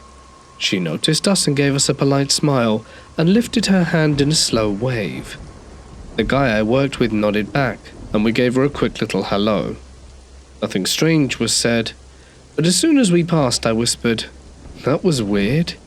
He didn't say anything at first, just turned back to glance at her. But she was no longer there. She hadn't walked around a corner. She was just gone. We stopped and actually walked back to look around the mausoleum. It was solid stone, no gaps, no nearby paths, and the door was locked. There's nowhere she could have gone that we wouldn't have seen or heard her. We exchanged one of those looks that meant, did that just really happen? And shrugged it off as best we could and kept working. A few days later we were back at the equipment shed getting fresh travel bags when we ran into one of the groundskeepers, an older guy who had worked there forever. We chatted for a minute, and I casually brought up the woman we'd seen. As soon as I described her, he smiled like he'd been waiting for us to say something. "Did she have a teacup?" We both said yes, kinda surprised. "Oh yeah, you saw the lady." Apparently she'd been seen by staff and visitors for years, always in the same spot, and always looking at the same group of graves. According to the groundskeeper, it was the resting place of a man and two sons who died there in the early 80s. The woman's headstone shows that she passed away in 2002, and locals think she might have visited them often when she was alive, maybe even daily. No one's really sure how they died, but the dates are all the same for the father and sons. The weirdest part? People only ever see her for a few seconds. She never speaks or moves, and is always gone without a sound. I never saw her again, but that brief moment stuck with me. It wasn't exactly scary, just unsettling in a quiet way, like we walked into someone else's memory and didn't belong there. A few years back, I was a public speaker for a while and had some local success and became well known for motivational speaking. One night, I received a text from a random number. They told me a bunch of information about myself that they shouldn't know. I then texted my closest friend at the time with screenshots of the weird number texting me. Then, the number told me to stop texting my friend, as in, they somehow knew I was messaging them. They then messaged him with his full name and address, and told me not to tell someone else about our conversation, and basically blackmailed my friend to stay quiet about it. They went on to claim they weren't trying to threaten me, but were rather really impressed by me and wanted me to join them. I finally just blocked their number and haven't heard anything since, but it was honestly one of the weirdest interactions I've ever had. This happened when I was a kid. My family and I lived in North Carolina in a house surrounded by woods, and there were only a few neighbors around us. Every once in a while during the night at around midnight, I would lay in bed because I couldn't sleep. I felt a creepy vibe like something or someone was watching me. There'd be times where I'd hear footsteps coming from the attic above my bedroom. It sounded like someone was walking around. I went outside my bedroom into the hallway, and everyone in my family was sleeping and their doors were closed. So I went back to my bedroom and closed my door. I was laying in my bed again and heard the footsteps in the attic. Then I heard something fall in my closet. I was so scared that I ran into my parents' bedroom and woke them up. They were confused at first, but then I just explained to them what I heard. My mom and dad said it was probably just my imagination and they didn't believe me. They walked me back to my bedroom and looked around my bedroom, and then they went inside my closet. There was a board game that had spilled all over the closet floor. It was at the back of the shelf at the top of my closet, so there was no way it could have just fallen without someone pushing it off. My parents helped me clean it up and put it back on the shelf. They said there was nothing to be scared of, and then they put me back to bed. They went back to bed too, and after a few minutes after they left, I heard someone whispering something. It sounded like they were calling my name. Then I saw a shadow that looked like a person walking across the wall by my closet. I thought it was a ghost, and I started freaking out again, so I grabbed my pillow and blanket and went to sleep on my parents' bedroom floor. After that, I slept on their floor for a few more nights. Eventually, I went back to sleeping in my bedroom, and when I would lay in bed again at around midnight, I still would hear the footsteps in the attic, and that continued every once in a while until we eventually moved away. To this day, I still don't know who or what it was, but it still scares me. In high school in Mesa, Arizona, there was a mansion that was rumored to be haunted. It was built in the back of a neighborhood surrounded by citrus trees with fully paved roads, but not a single other house built. I'd gone there in big groups of 20+ people, and there was always an eerie feeling, but nothing specific happened. Although a girl did break her arm there once, but that's a different story. One night we were bored and decided to go with only 6 of us. The house was in the middle of a giant island in the middle of a cul-de-sac, so we parked in the back to hide our car. We walked through the citrus trees towards the house and soon heard rustling in the trees behind us. I kept turning around to see if someone was following us and finally saw a few javelinas.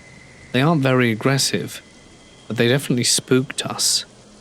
So we get close to the house and there's a light on inside. We've never seen a light on. So 4 of the 6 refused to get any closer, but 2 sneaked up to look into the window. The first window we looked in, the lights were off, but light was spilling from the next room over, so we snuck to the next window and peeked in. The lights were off in this room too, but light was now spilling from the room we had just looked at. We ended up circling the house and could not find the origin of the light or evidence of anything inside. We talked to the others about going into the backyard and sitting by the pool to share ghost stories. After a few stories on the other side of the pool, there was a 1950s-style radio. When we had been there in larger groups, we would always try to turn it on, but never could. In the middle of my friend's story, the radio turned on to static. We all turned to look at the radio for 10 seconds or so before it shut off again. By this time, we were seriously spooked and decided to leave. As we walked through the backyard to the citrus trees, we walked up to the racquetball court, which was halfway buried in the ground, and there were stairs up to the roof, which was about 8 feet off the ground. We walked up and looked over the orange grove to see our car on the other side. One of my friends turned to look at the house and suddenly froze. "Do not turn around." Of course, we all turned around to face the house and couldn't see anything. "What?" I asked. "Look in the house." On the first floor facing the pool were 2 glass French doors, and standing inside was the dark silhouette of a man staring. He didn't move, he just stood there watching. We all counted to 5 and jumped off the roof and ran through the orange trees to our car. To this day I have no idea what was inside that door. When I was in college, I took a part-time job as an administrative assistant at Willowbrook Memorial Park, a Jewish cemetery nestled in some wooded suburbs. For the most part, it was quiet work, filing, scheduling, handling paperwork for plots, and occasionally answering emotional phone calls with as much grace as a 19-year-old can. Willowbrook followed traditional Sabbath hours, so the gates were always locked tight from Friday sundown to Saturday night, with no exceptions. We always wrapped up by 3:30 on Fridays to respect the observance, but sometimes the office staff lingered a little too long to get a few last-minute things done. That Friday, just a week before Passover, I stayed late with Nancy, the office manager. We were processing payments and double-checking funeral schedules when we heard a sharp knock echo through the otherwise silent grounds. It sounded like it came from one of the iron entrance gates. Nancy frowned. No one should be here. We went to gate 6, the side entrance near the older plots, and we saw her. An elderly woman stood just outside the bars, no more than 5 feet from us. She must have been in her 70s, wearing a navy blue dress with tiny embroidered roses. Her silver hair was pinned back with elegant clips, and her gloves looked like they belonged to another time. She wasn't frantic, but her voice trembled when she spoke. "I need to go back. Please, I need to go back before sundown." Nancy asked where her car was, and the woman didn't reply. She just kept looking past us towards the cemetery grounds. We explained we weren't allowed to open the gates without the cemetery manager, who had already left for the day. She grew more insistent. "They're waiting. He said I wouldn't be long." It was strange, and it started to scare me a little. Nancy called Mr. Brenner, the manager, and he sighed when she told him and reluctantly agreed to come back and unlock the gate. 15 minutes later he arrived, annoyed but professional, asking, "Where's the urgent visitor then?" We turned to point her out, but no one was there. The gate stood empty. The road beyond it was just as deserted, no car, no footsteps, just the rustling of trees and the hum of power lines overhead. Nancy and I looked at each other. She was right here. Mr. Brenner didn't look amused. "Let me guess, she vanished into thin air?" Nancy suggested checking the security feed. Gate 6 had a camera pointing directly at it, so we went inside and rewound the footage. We saw ourselves clear as day walking to the gate. We watched us speaking to someone just outside the frame, our hands gesturing, our heads nodding. But there was no one else on screen. No woman, no dress. Just the two of us talking to the empty air. Nancy muttered something I didn't catch, and Mr. Brenner laughed like we pulled a prank on him. Cute. Really? We didn't argue, nor try to explain. But after he left, Nancy stared at the video for a long time. "I saw her," she whispered. "I know, I saw her too." We never brought it up again in front of anyone else. But every now and then, if we're working late on a Friday night, we'll check the monitors, just to make sure we don't get another visitor. I am currently studying law, and last semester had a creepy encounter with a boy on campus that still leaves me with the hair on the back of my neck sticking up straight. I've had several strange encounters in my life, and had a hard partying phase for a while that certainly left me in a precarious position. However, never in my life have I felt so uncomfortable and so suspect based off one interaction, especially considering this was on the heels of a time spent in Paris, during which I'm almost certain my friend and I were human trafficking targets at a club one night. It was around President's Day weekend. I live in the graduate resident halls of the university, and it's a school known for its commuting undergraduate population, so the campus was fairly empty for a holiday weekend. It was either Saturday or Sunday, I don't remember which.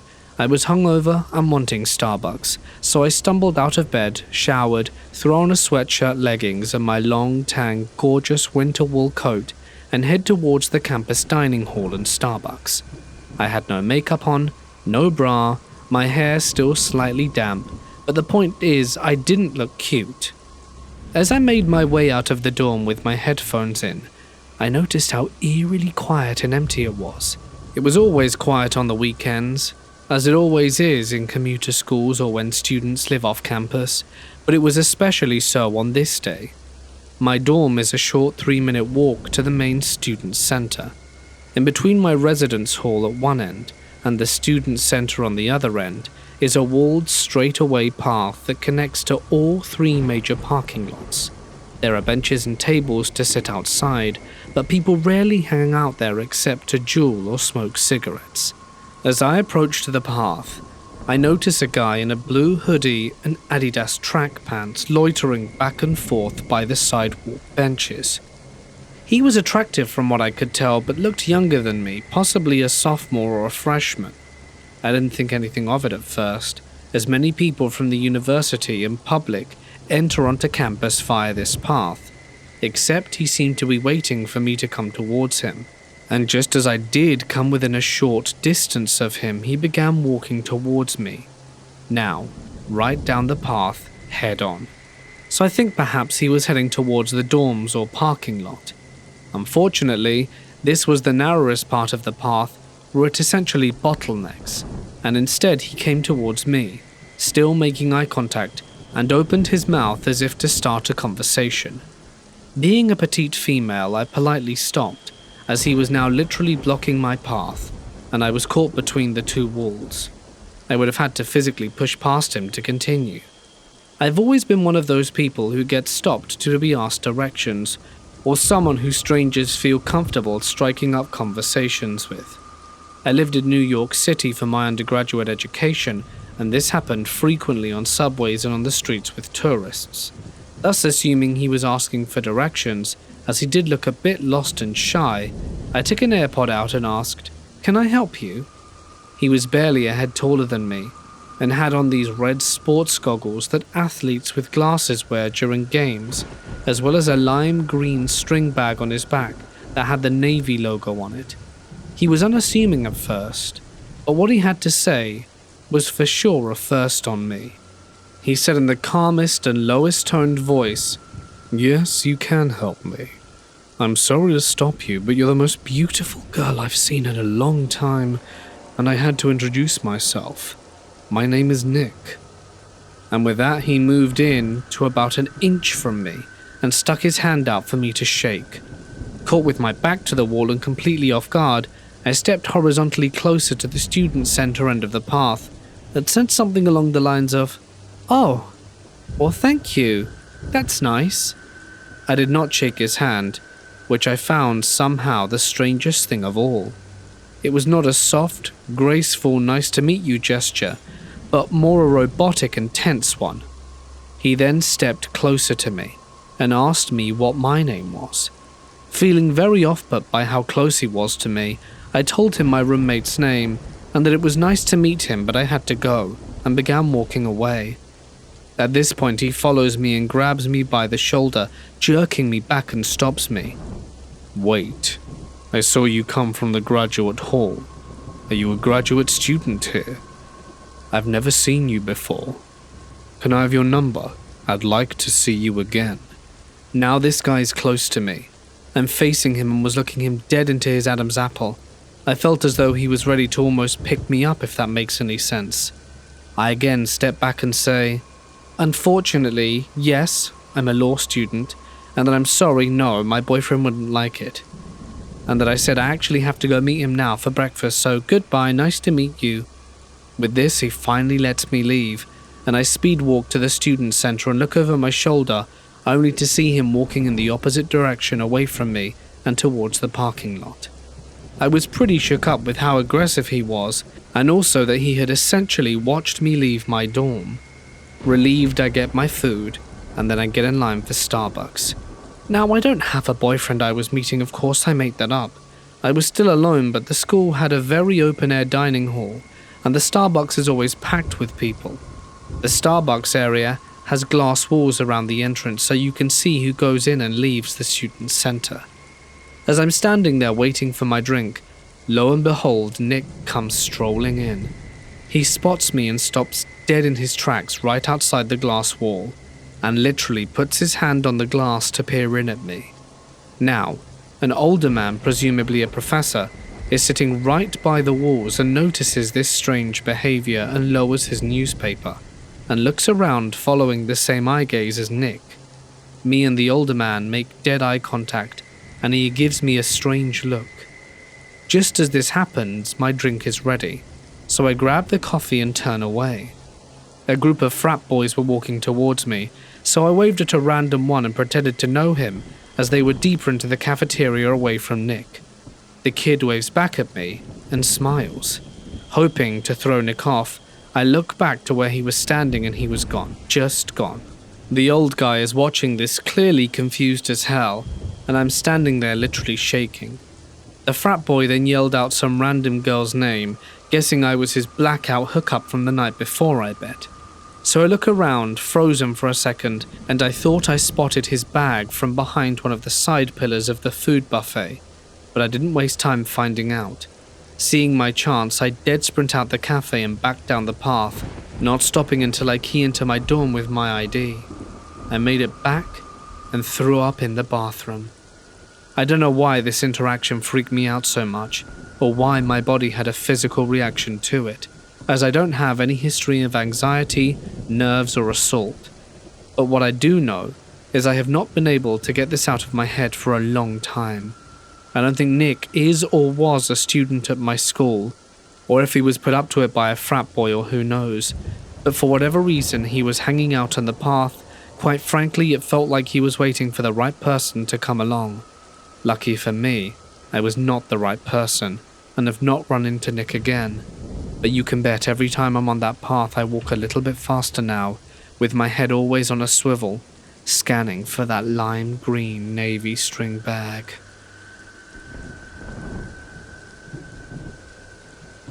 I'm 30 now, and this happened when I was in 7th grade.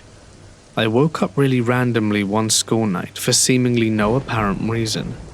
I was sweaty and just remembered being jolted awake. I looked over at my alarm clock, seeing that it was about 2 a.m. To the right of my alarm clock in my windowless room was a big walk-in closet. The light of the alarm clock illuminated my room just enough to where I could see that the closet door was wide open. Being older than my brother who I shared a bunk with, I naturally went to bed later than him and always made sure this door was closed. I always liked doors being closed day or night, whether I was playing video games or trying to sleep. Just an OCD tendency of a 13-year-old me, nothing more. Standing in this doorway was a tall, red, pointy-hooded figure. No face or discernible features, just a tall red thing standing in the walk-in closet facing me. I noticed this thing and immediately froze in fear. When I finally summoned the courage to move, I hid myself under my Spider-Man blanket. I didn't know what to do. I was scared to wake up my little brother who was sound asleep in the top bunk, for fear that this thing may react to that by hurting him. So I hid and waited. For 4 agonizing hours I had already been sweating, hiding under the blanket in fear, and it just made matters worse.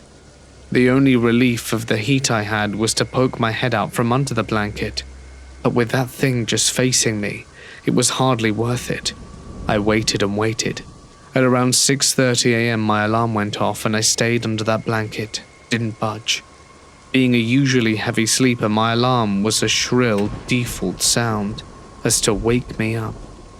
This made my predicament all the more unnerving. Finally, at around 6:45, my mum came and flipped the light switch on and told us to get up. It was gone. The closet door remained open, and I hoped to God to see a red shirt or something of the sort hanging from the closet door. But there was nothing. I was drenched in sweat, and had to lie and tell my mum I pissed myself, which was incredibly humiliating. I couldn't tell her the truth. I never did see the red-hooded figure again. I'm 30 now, agnostic and very sane, but still I will swear on everything I love regarding what I saw that day. I've told 3 people about this and they're all skeptical. Must have just been a movie you saw, and other theories like that. It's been so long since this happened, and I've had plenty of time to think about it, seeing as I remember it so vividly. There seems to be no logical explanation for this happening, but it did, and that is my story. The streets on the Lower East Side of New York City in the early 80s were usually a dream for your typical heroin addict. A simple walk from, say, Avenue B to 2nd to 3rd would usually permit you to pass at least 4 or 5 drug dealers or spot where you could buy heroin or cocaine. But this night was different. My friend Mario and I were going out to cop some dope at around 9:30. The police presence was heavy and things were generally shut down. As you walked those streets, you encountered other junkies from all classes and backgrounds, all caught up in the heat of finding the needed fix. We decided to check out The Original. This was a spot in a lot which was once a building but had been demolished, and there was only rubble surrounded by huge piles of debris. The way this spot worked was in the dead of night you stumbled into this hellhole and waited for someone to tell you to line up. That meant service was coming, insofar as some nasty junkie didn't try and rob you or beat you as you waited in the darkness.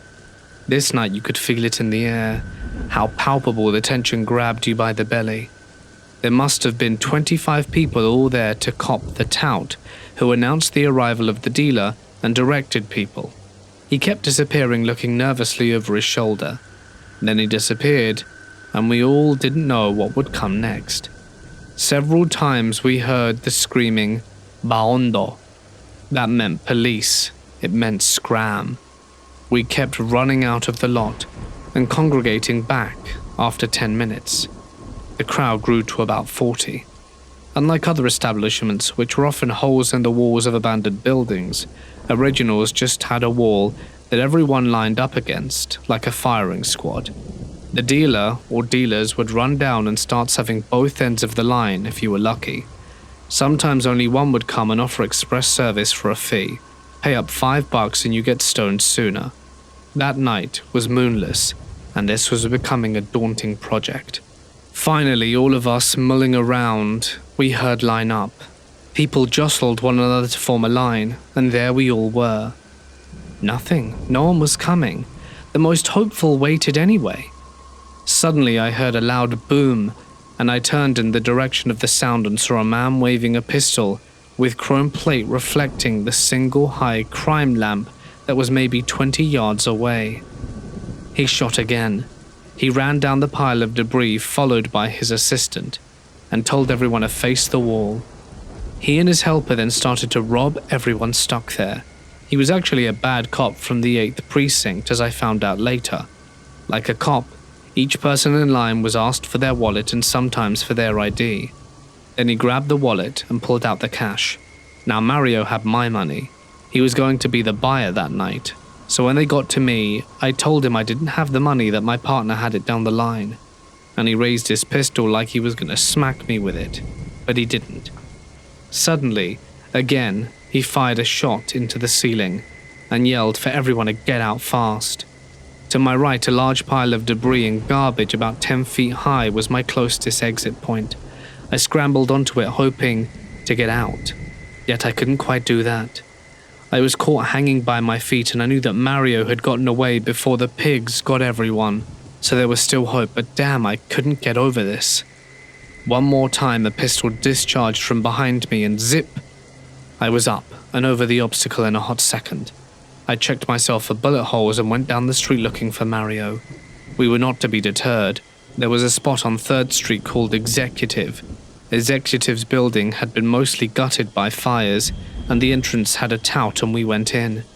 There was no electricity anymore, but there were candles lit on the dilapidated stairs leading to our hopes. We went up one flight, then another, where everything smelled of char.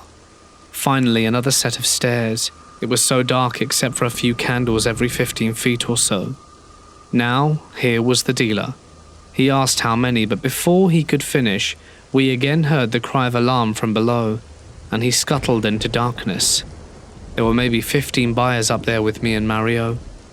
What they did intimidate me to this day. In the near pitch-black darkness, people moved through the hole of fallen wall onto wooded or concrete beams that connected the buildings. These beams were about 1 foot wide, maybe 14 inches, and all in darkness. Mario took this route, and I saw people rushing it with their arms extended across the girders, but it wasn't for me. I started to search for a hiding place. As I did, I could hear the cops laughing as they discovered people, and also heard screams of pain and an occasional loud thwack. I saw in the shambles of a room a bathtub filled with plaster, and decided I was going to have a plaster bath.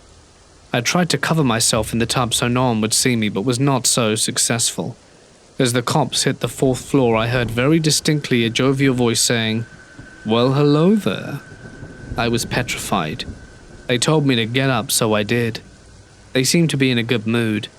The two of them asked me some questions and wanted to look at my ID. I was shaking, expecting blows, but they told me to just go down to where I'd came from, and I happily obliged. I went home, Mario had my money, and I prepared for a night of withdrawal symptoms. Luckily, Mario was a friend and he showed up with a few bags of dope later. That was one hellish night. I worked as a cemetery groundskeeper for a while in my hometown. It's a small place with just over 5,000 people. It's the kind of place where everyone knows everyone, or at least they know of you. And the job itself wasn't glamorous, but I liked it. Quiet, steady, and you learn a lot about people by reading their headstones. So one morning I was assigned to prepare a cremation burial. A woman called Evelyn Harper had passed away, and her final request was to be buried with her husband, Walter Harper, who died back in 2014.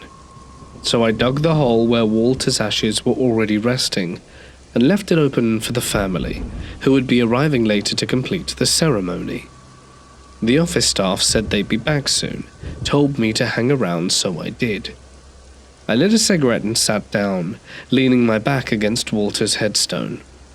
After a minute or two I heard a voice, old and weathered, like it had been carried on the winds for decades. "You shouldn't smoke," it said. I didn't even think about it. I didn't even answer. I was just like, "Yeah, I know." I carried on smoking my cigarette casually. And then, a moment later, the voice said again, "Are you burying Evelyn?" "Yes, sir," I said. And then the tone changed instantly from casual to pure joy. "She's finally coming. I've been waiting so long." He began saying how happy he was, and how he'd waited for her. He spoke like that for a few minutes, while I finished my cigarette.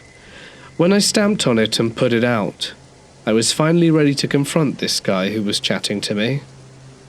And when I turned around to look, there was no one else in the cemetery. The voice, gone. And then I saw the headlights. The family was arriving. I wiped a few quiet tears from my face, not tears from fear or sadness, just something like peace. I got to witness something deeply moving, yet entirely inexplicable. Before I closed the box with Evelyn's ashes, I left a few of my trade beads beneath it, just a small personal gift for their reunion. The family saw my eyes were red and asked if I knew her, and I said, only from her husband, and walked away. Later that week, I was trimming around the graves, and I stopped by the Harper's headstone. Right then, a soft breeze hit my ears, and I swear it almost sounded like laughter. Then silence. There was another grave I visited often, Miss Marlene. She used to babysit my sister and I when we were little. We loved her like family, and she loved the hell out of us. Always said it in that way too. I love the hell out of you two. She and her husband ran a junkyard. My sister and I would spend hours exploring it, climbing over rusty cars, pretending to be pirates. When dinner was ready, Marlene would ring this old iron triangle and yell for us in that tone to get in here now or I'm feeding the dog. She passed away sadly in 2003. When I started working at the cemetery years later, I made it a habit to leave flowers at her grave. Eventually, I found her triangle in the ruins of the old junkyard, cleaned it up, and hung it beside her headstone, along with a few old yard decorations I remembered from her porch. One evening I was working late, and that's when I heard it. The ding of the triangle. No breeze, no wind to speak of, and no one around. Just that sound. I looked around, but there was no one there. That's when I heard something that made my blood run cold and froze me to the spot. "Dinner's ready, sweetheart. Get your butt in here." I dropped my tools and ran. The next day, I sat next to her headstone like I used to sit at her kitchen table. I stayed there for about half an hour, not saying much, just remembering, laughing a little, and crying a little more. Then I gave that headstone a hug and finished my day strong. I never heard a peep from that part of the graveyard after that. For years, my sister claimed there was a ghost in her closet, and of course no one believed her. Why would we? We shared a wall between our rooms, the wall with the closet. But every night, I'd hear her for hours sliding her hangers back and forth, trying to decide tomorrow's outfit.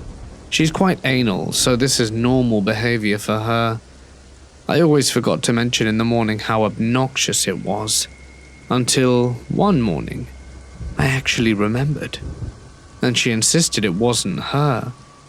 It was the ghost in her closet. It never hit me until then. I think she was telling the truth. In August of 2018, I visited the famously haunted Bodmin jail with my family, aged 16. It wasn't until 3 years later, after a period of severe depression and anxiety, that my brain allowed me to start putting pieces together, and I believe the visit to this jail left me with something. At age 16, I wasn't a solid believer in the paranormal. I was into paranormal shows, watched all the trashy ghost hunting shows out there, and had a large collection of books on the subject, but I'd never experienced anything with my own senses that I could confidently describe as paranormal. I was completely open to it, but I'd never experienced it myself. I thankfully also had never experienced mental health issues. I'd made it through school confident, grounded, and pretty comfortable with myself, and looking forward to the future. Fast forward to my family holiday in Cornwall 2018, and we decided to visit the Bodmin jail, having seen photos online of the incredible abandoned wings of the prison, overgrown with ivy and slowly decaying behind the layer of moss. We'd visited many similar sites over the years, and although prisons have an inherently spooky vibe to them, something about Bodmin felt immediately different to me. I remember feeling as though I could easily have maxed out a heart rate monitor as we walked through the gates into the courtyard. My memory of the building and our tour around it is a little fragmented since it took place 5 years ago. I first recall descending narrow stairs with a cast iron handrail into a basement section of the building. Once in the lower levels, I felt a sudden wave of complete emotional overload. It felt as though I could physically feel all of the emotions of the building. The air felt like it was squeezing my stomach, and I completely disassociated from my surroundings. It's one of the worst sensations I felt to this day. I described it to my girlfriend, like the feeling you get in a nightmare, where not just events or places are bad, but your entire being is bad. You're existing on a plane of reality constructed from pain and fear. Something I felt specifically in the basement area is the sense that things happen there which are not known about, as if all the people who suffered were screaming out that the crimes were committed against them in the lower levels of the building which were never discovered. Forms of abuse or punishment which were far more extreme and perverse than what is commonly acknowledged about prisons of the era. Other parts of the jail felt terrible still, but none as hopeless and dark as the lower levels. The only other area which felt comparable to the basement was an area located at the entrance to the naval wing of the jail. I vaguely remember an entrance to a shaft of some kind, possibly a lift or chimney, which had a very foreboding aura to it. Interestingly, I felt complete disconnection from the execution pit on display there. On paper, this should be a more sinister part of the tour, but I remember feeling far less suffocated there, as if a part of my subconscious recognized the area as wrong. A voice in a deep part of my brain was telling me, "Wait, this isn't how it looked. I've never experienced a feeling like that." In the months following, I began college, and not long after my first term, I began experiencing things I'd never felt before. Moments where I would again feel the same sense of darkness and panic that I did in the basement of Bodmin jail. Days where it felt as though my brain was trapped somewhere but my body was free. I remember occasions when I cried out of the blue for no reason. Nothing was happening in my life which would trigger these reactions.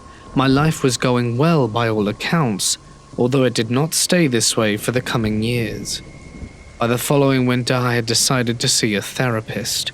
I was struggling in so many areas of my mental health. Most interestingly, that I would panic in a space where I was shut in. Classrooms with closed doors, buses, rooms with no clear exit.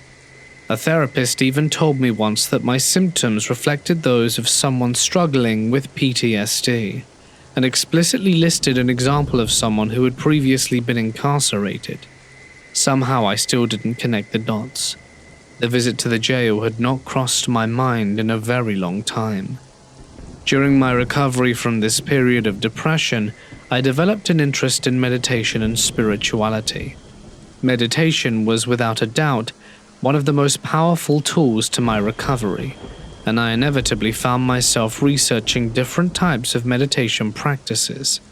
One day I decided to follow a guided meditation track designed to help you recall images from past lives. While I never came to any meaningful conclusion about past lives, I did encounter several very vivid images while doing the meditation, which I drew on scrap paper immediately afterwards. One image, a clock tower, seemed oddly familiar. At some point that day, it dawned on me that the clock tower was in fact the clock tower located not far from Bodmin jail, near a set of roundabouts in the village.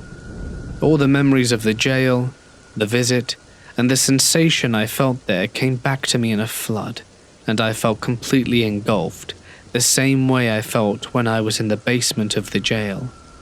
I spent time researching it, and discovered after a while that the clock tower stands where the original town gallows were located, before gallows were constructed inside the prison walls.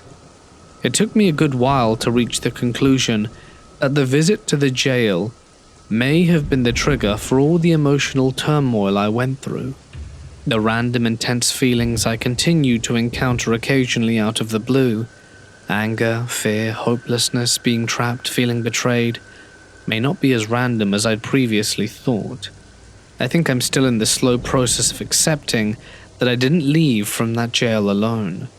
Something came with me, be it the memories and feelings of another who suffered there, or my own memories from a previous lifetime. Either way, my life has been different ever since. Although mentally I made a good recovery despite 2 years of hell, I've never felt the same. Like sometimes I'll be enjoying a good day, and something just materializes inside me, and I'm right back on those basement levels, feeling trapped, scared, angry, cold, and sick. And then it's gone just as quickly as it's come. I've seen other posts on Reddit about this place, and I'm hoping to hear some other stories about it. If you've visited this location or have any kind of experience with attachment or past life memories, I'd love to hear your thoughts or your stories. Thank you for your time. When I was 20, I moved up to New Jersey with my parents to help take care of my grandparents. Grandma had brain cancer, so she was at the doctor a lot, along with my mum, brother, and grandpa. My dad was usually driving a truck. That meant a lot of time alone at my grandparents' house. Their house was a frickin' dream house. 6 bedrooms, 3 full bathrooms. The upstairs had its own TV, living room, and kitchen. Downstairs was even more massive, with its own TV room, a separate living room / dry bar area, and if that wasn't enough, it had a full basement. I had been in the house a lot in the past for holidays, but until we moved there, I hadn't actually spent any time alone in the house. One day I had just gotten off work and made it to the house. Grandma always brought me White Castle frozen burgers and Hungry Man dinners. She kept them in the deep freeze in the basement. I showered off from work, got into my chill, comfy clothes, and decided it was time to eat. I went downstairs to grab some food, and as soon as my feet landed on the bottom step, the door closed behind me.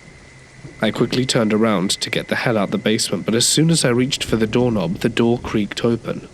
And that was my first experience there.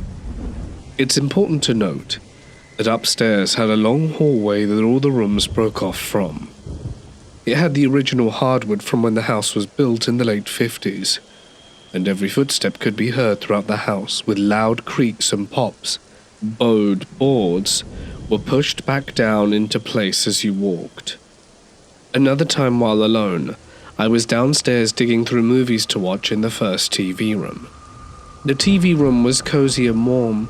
One side was a complete row of windows that let the sun in and lit up the nicotine-stained walls and the pile of VHS tapes I was rifling through.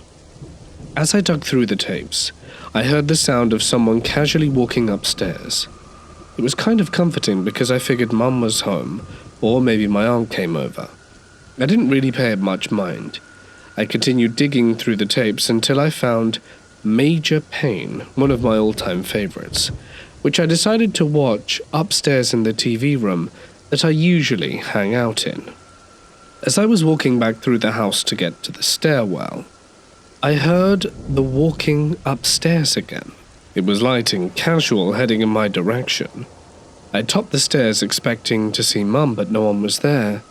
I looked in every room and bathroom upstairs trying to find anyone, but there wasn't anyone there.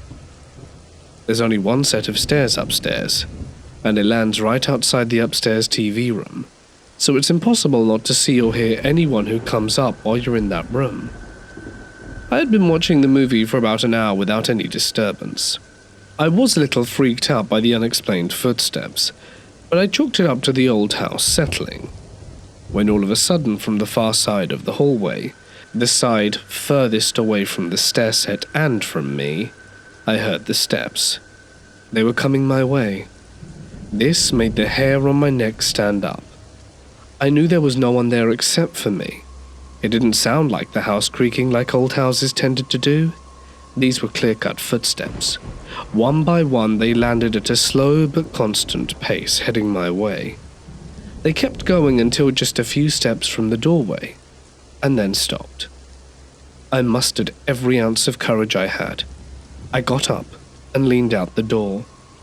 From the doorway, the main stairwell was on my left, and the hallway led down to the other rooms on my right. I looked down the hall to the right where the steps had been coming from, and saw nothing. Then the very last door on the right, the doorknob slowly turned until it clicked. That room had thick, padded carpet, so it took some effort to push the door open. After the doorknob clicked, The door pushed in a few inches. I went back to the TV room, locked the door behind me, turned the TV up and tried to chill out. On another day after work, I had come home and eaten way too much, so I decided to take a nap in the upstairs TV room. That was the comfiest couch in the house. A brown, fuzzy couch that smelled of Newports like my grandparents smoked. It made it extra cozy because it smelled like them.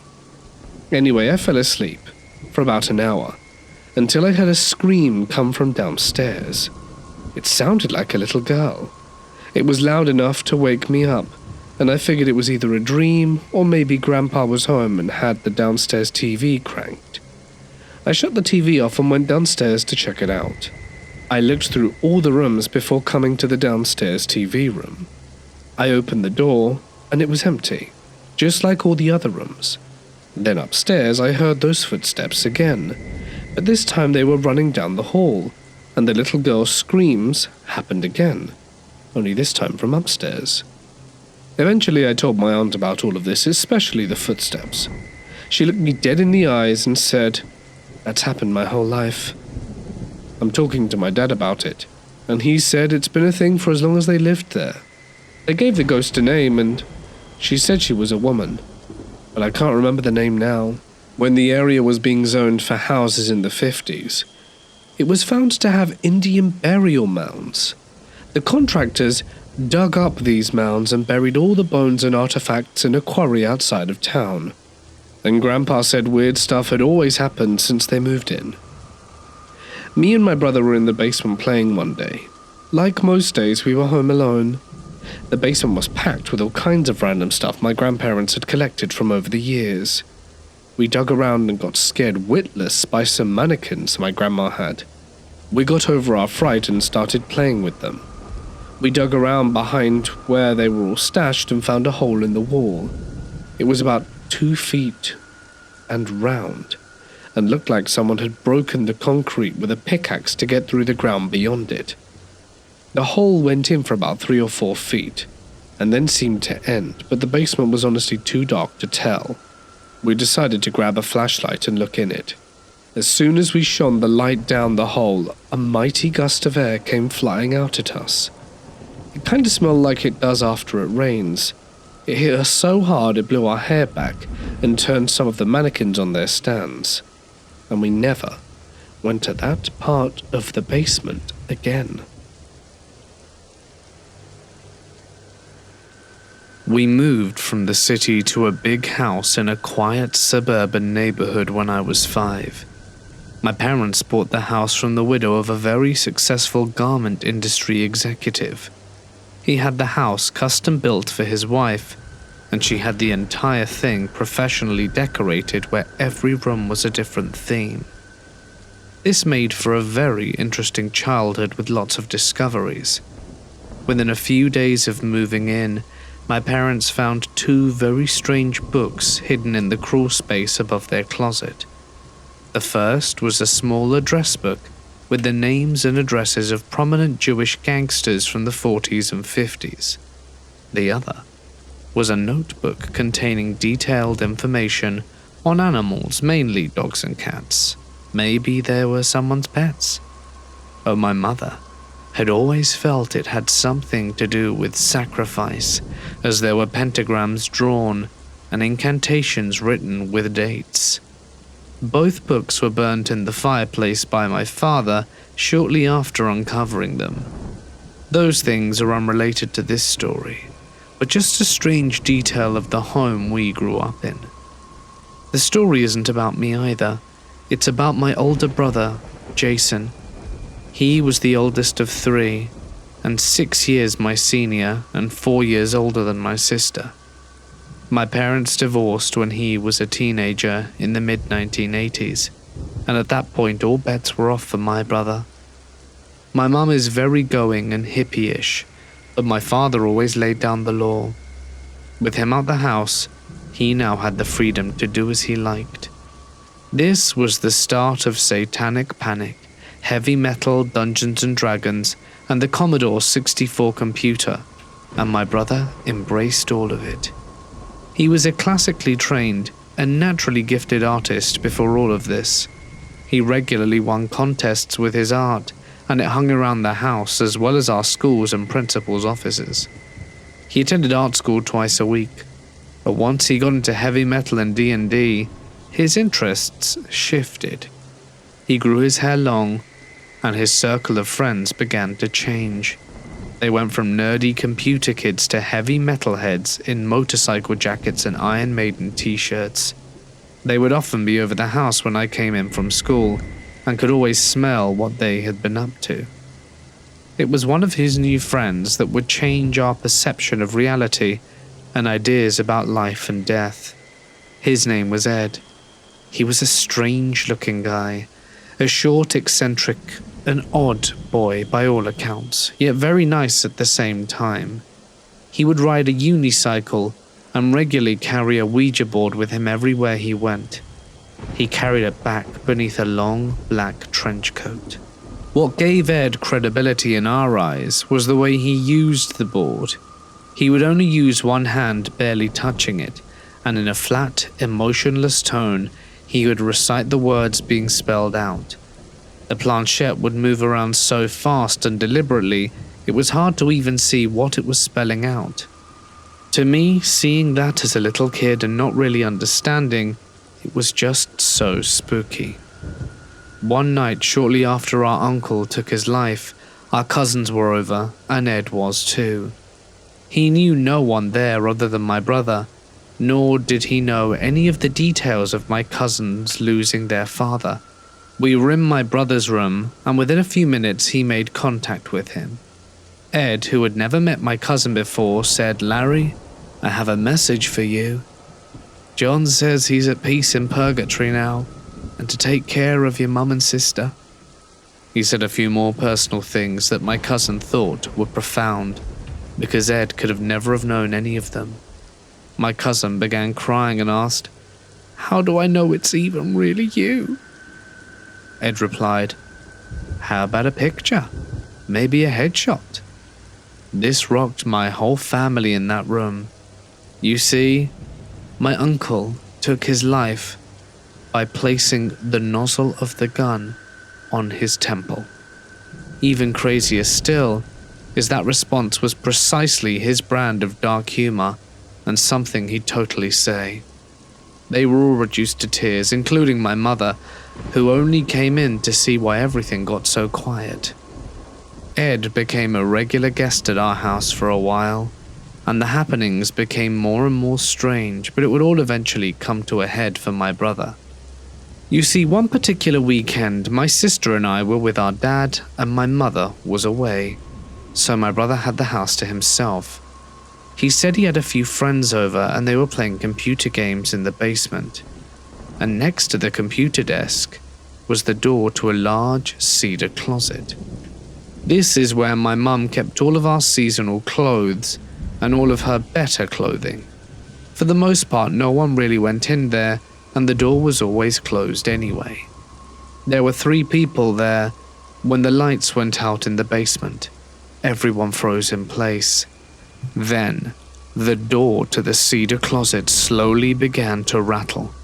It was pitch dark, so they didn't know where the noise was coming from at first, and then it got louder, a crescendo getting more intense, and someone lit a lighter. The rattling became banging, as if something was trying to escape. My brother said it looked like that heavy wooden door was going to burst from its hinges, and to this day he's convinced that something huge was on the other side of the door that night. The 3 of them ran up the stairs, tripping over each other in the dark and out the front door. When my mother came home the following afternoon, the front door was still wide open and my brother was nowhere to be found. Eventually he turned up and told her what they had experienced the night before. She must have believed him because they had the house blessed shortly after. We all saw, felt, and experienced things in that house that could never be explained, but none of it was scary or evil to me. My takeaway from growing up there was that sometimes people themselves are haunted. Maybe it's the way they interact with places that draws out different energies and projects them on that person. I would like to start out by saying that I'm from a small town in Iowa with around 7,000 people. When you grow up in a small town, you become really resourceful at finding things to do for fun, and you make the most of the fun while you're having it. Urban legends are plentiful and always fun to share, and I don't live too far from our capital city. As I got older, I started venturing into it. I made a lot of friends, and they loved hearing stories of growing up in my small town.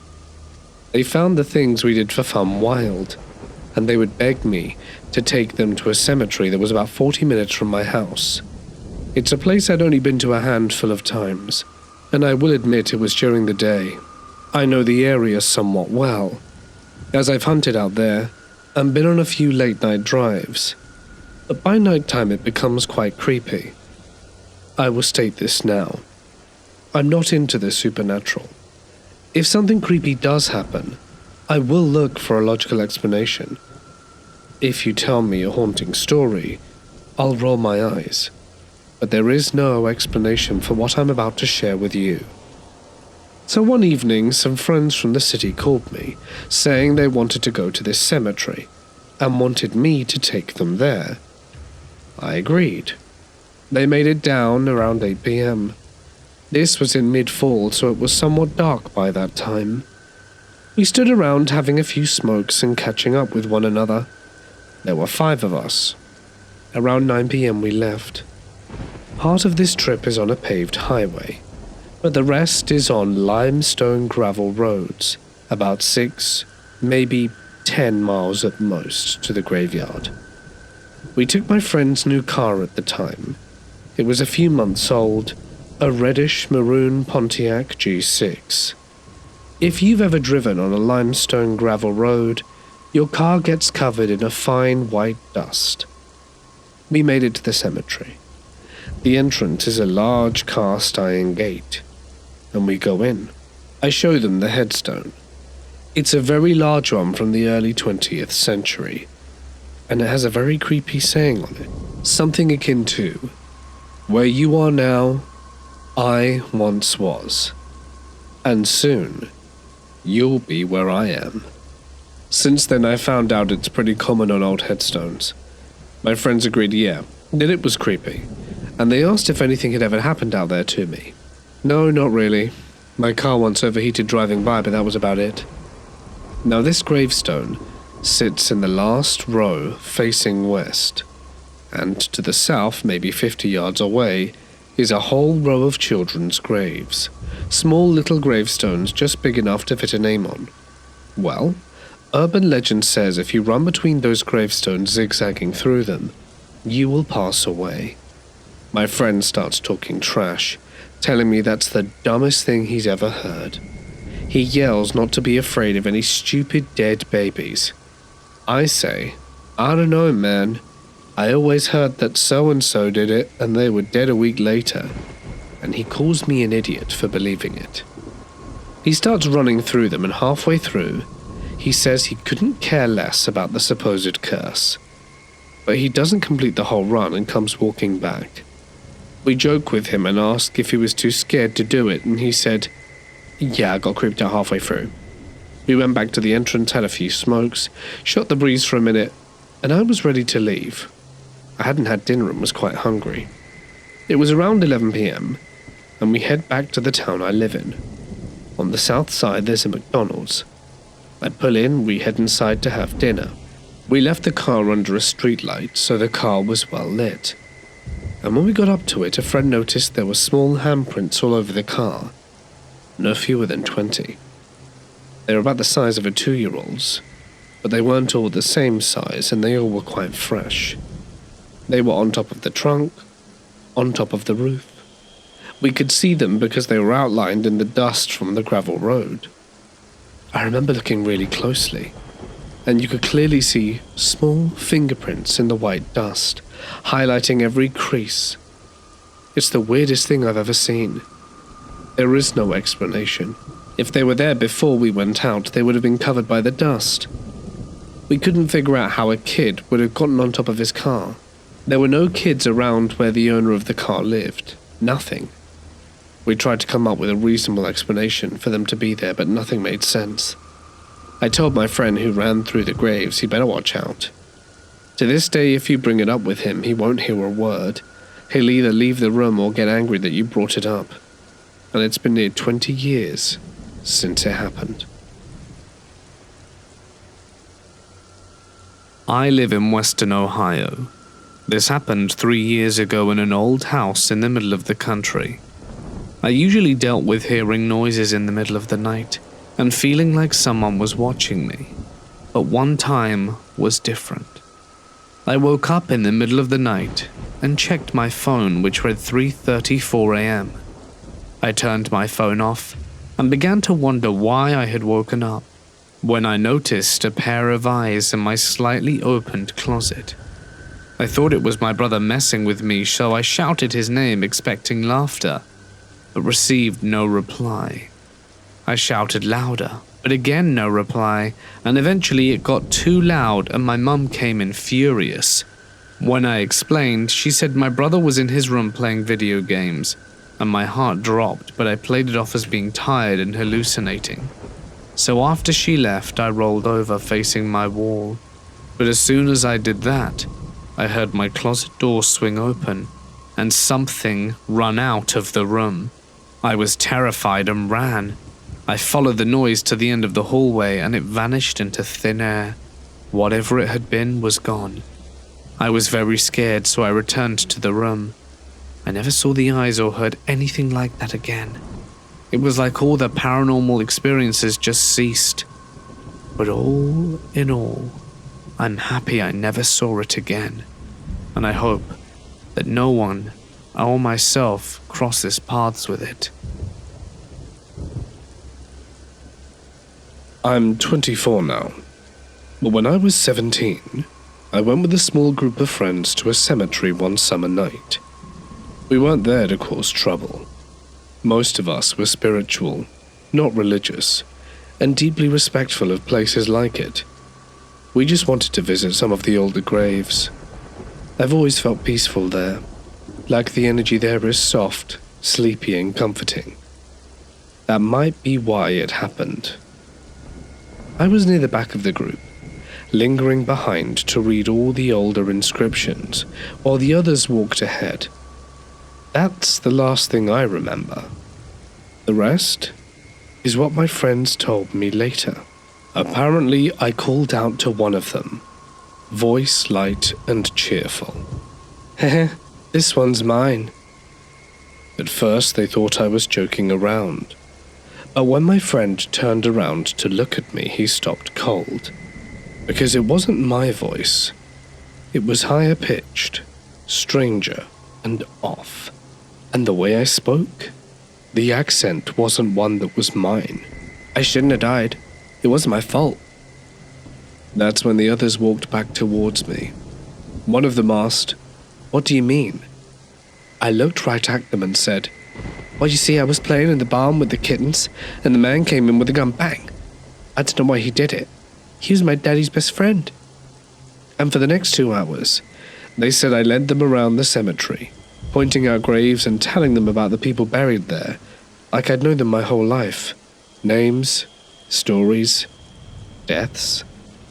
One of my friends had her phone out for a light. She started recording, partially because she was scared, and partially because she wanted to fact-check whatever I was saying once we got home. Eventually, I stopped in front of a grave and stared down at the headstone, and I frowned. "This is my brother. He got to live long, long time. It's not fair. I wanted to live too." And then I stomped my foot like a child and collapsed. I didn't wake up until we were back at the house. The first thing I felt was a splitting headache, the worst of my life. I don't remember a thing about reading those old headstones. And they showed me the video. And it was me, but it wasn't. My voice, my posture, my expressions were all different. And everything I said checked out. We looked it up online, dates, names, relationships. Every story matched. Except for one detail. The grave I collapsed on, the one I said was my brother, wasn't related to the girl I'd apparently been channeling. Not by blood. It belonged to the son of her father's best friend. The same best friend who, in her words, shot her dead in a barn while she was playing with kittens. I haven't returned to that cemetery, and I'm not sure if I ever will. I can't say for certain what will try and snatch my body next time, but I don't want to give it any chances. This was about 2 years ago. I lived in a townhouse in a pre-suburban area. There were 3 fields surrounding it. I was home alone and it was pretty late at night. My mum and her boyfriend were up north for the weekend and was making some food when I heard strange noises like banging on the walls. I brushed it off because I have nosy neighbors, but I was really paranoid, so I texted my neighbor and asked if they were home. They weren't. I began freaking out. I'm home alone, my neighbors aren't either, and it's 2 a.m. The banging noises got louder, and it sounded like it was coming from the basement. Perhaps it was the washer, so I calmed down a little and went down into the basement slowly to see if it was just the laundry. Turns out it wasn't on.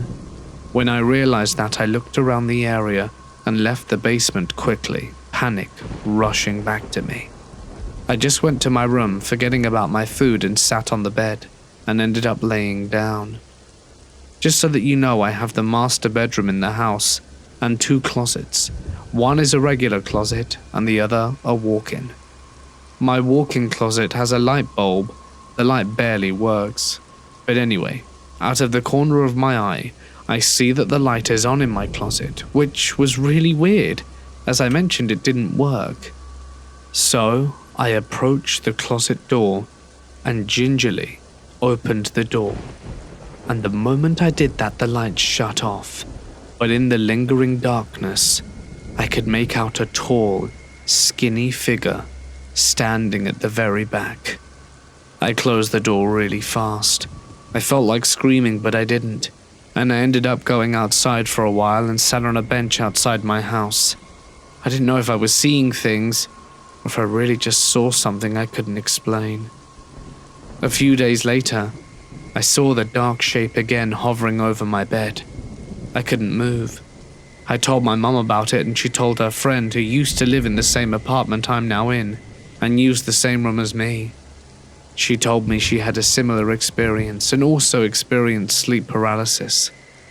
My closet light has been flickering more than usual. Perhaps, whatever it is angry. 10 years ago, a couple was arrested for hoarding animals, mostly dogs. The authorities entered their large home to find over 100 sick and emaciated dogs with dead ones strewn about and stacked in the sinks and bathtubs. The floors were soaked in urine, and the police had to wear respirators and hazmat suits to enter. The house was immediately condemned and was left as is. I grew up around the area and had heard about the story. However, I knew only what the news article stated. The husband was a doctor, the wife was his receptionist, and over 100 dogs were rescued, while others were deceased inside the home. The condition of the house was poor. There were no pictures of the couple or a follow-up of the arrest. I never thought I'd come to know as much as I do now. I enjoy exploring abandoned buildings, particularly ones with dark history. However, I'm also an animal lover. I wasn't sure if I wanted to enter this house, because I was unsure if the deceased animals' corpses would be left rotting inside. 9 years after the incident occurred, I finally decided I was going to explore it. I've been in places where horrible things have happened, but I'll admit that I've never been as disturbed as I was in this mansion. Upon entering the area, the first thing I noticed was how large the property was. I knew that it was over 40 acres. The mansion itself was a decent size too, but the outside was nothing impressive. It was a drab brown color, with shingles falling off and boards over every window.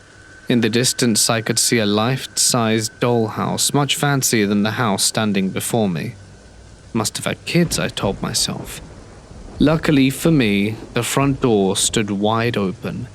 I walked in, crunching some glass as I stepped, and as my eyes adjusted, I realized that the room before me was very colorful. The floors were cluttered, and it was obvious that the house had had its fair share of vandals. The walls were bizarre colors, sometimes mixed with old floral wallpaper. There was a faint urine smell, but otherwise no sign of dogs. All the family's possessions were left, thrown around no doubt, but the vandals hadn't seemed to have taken much.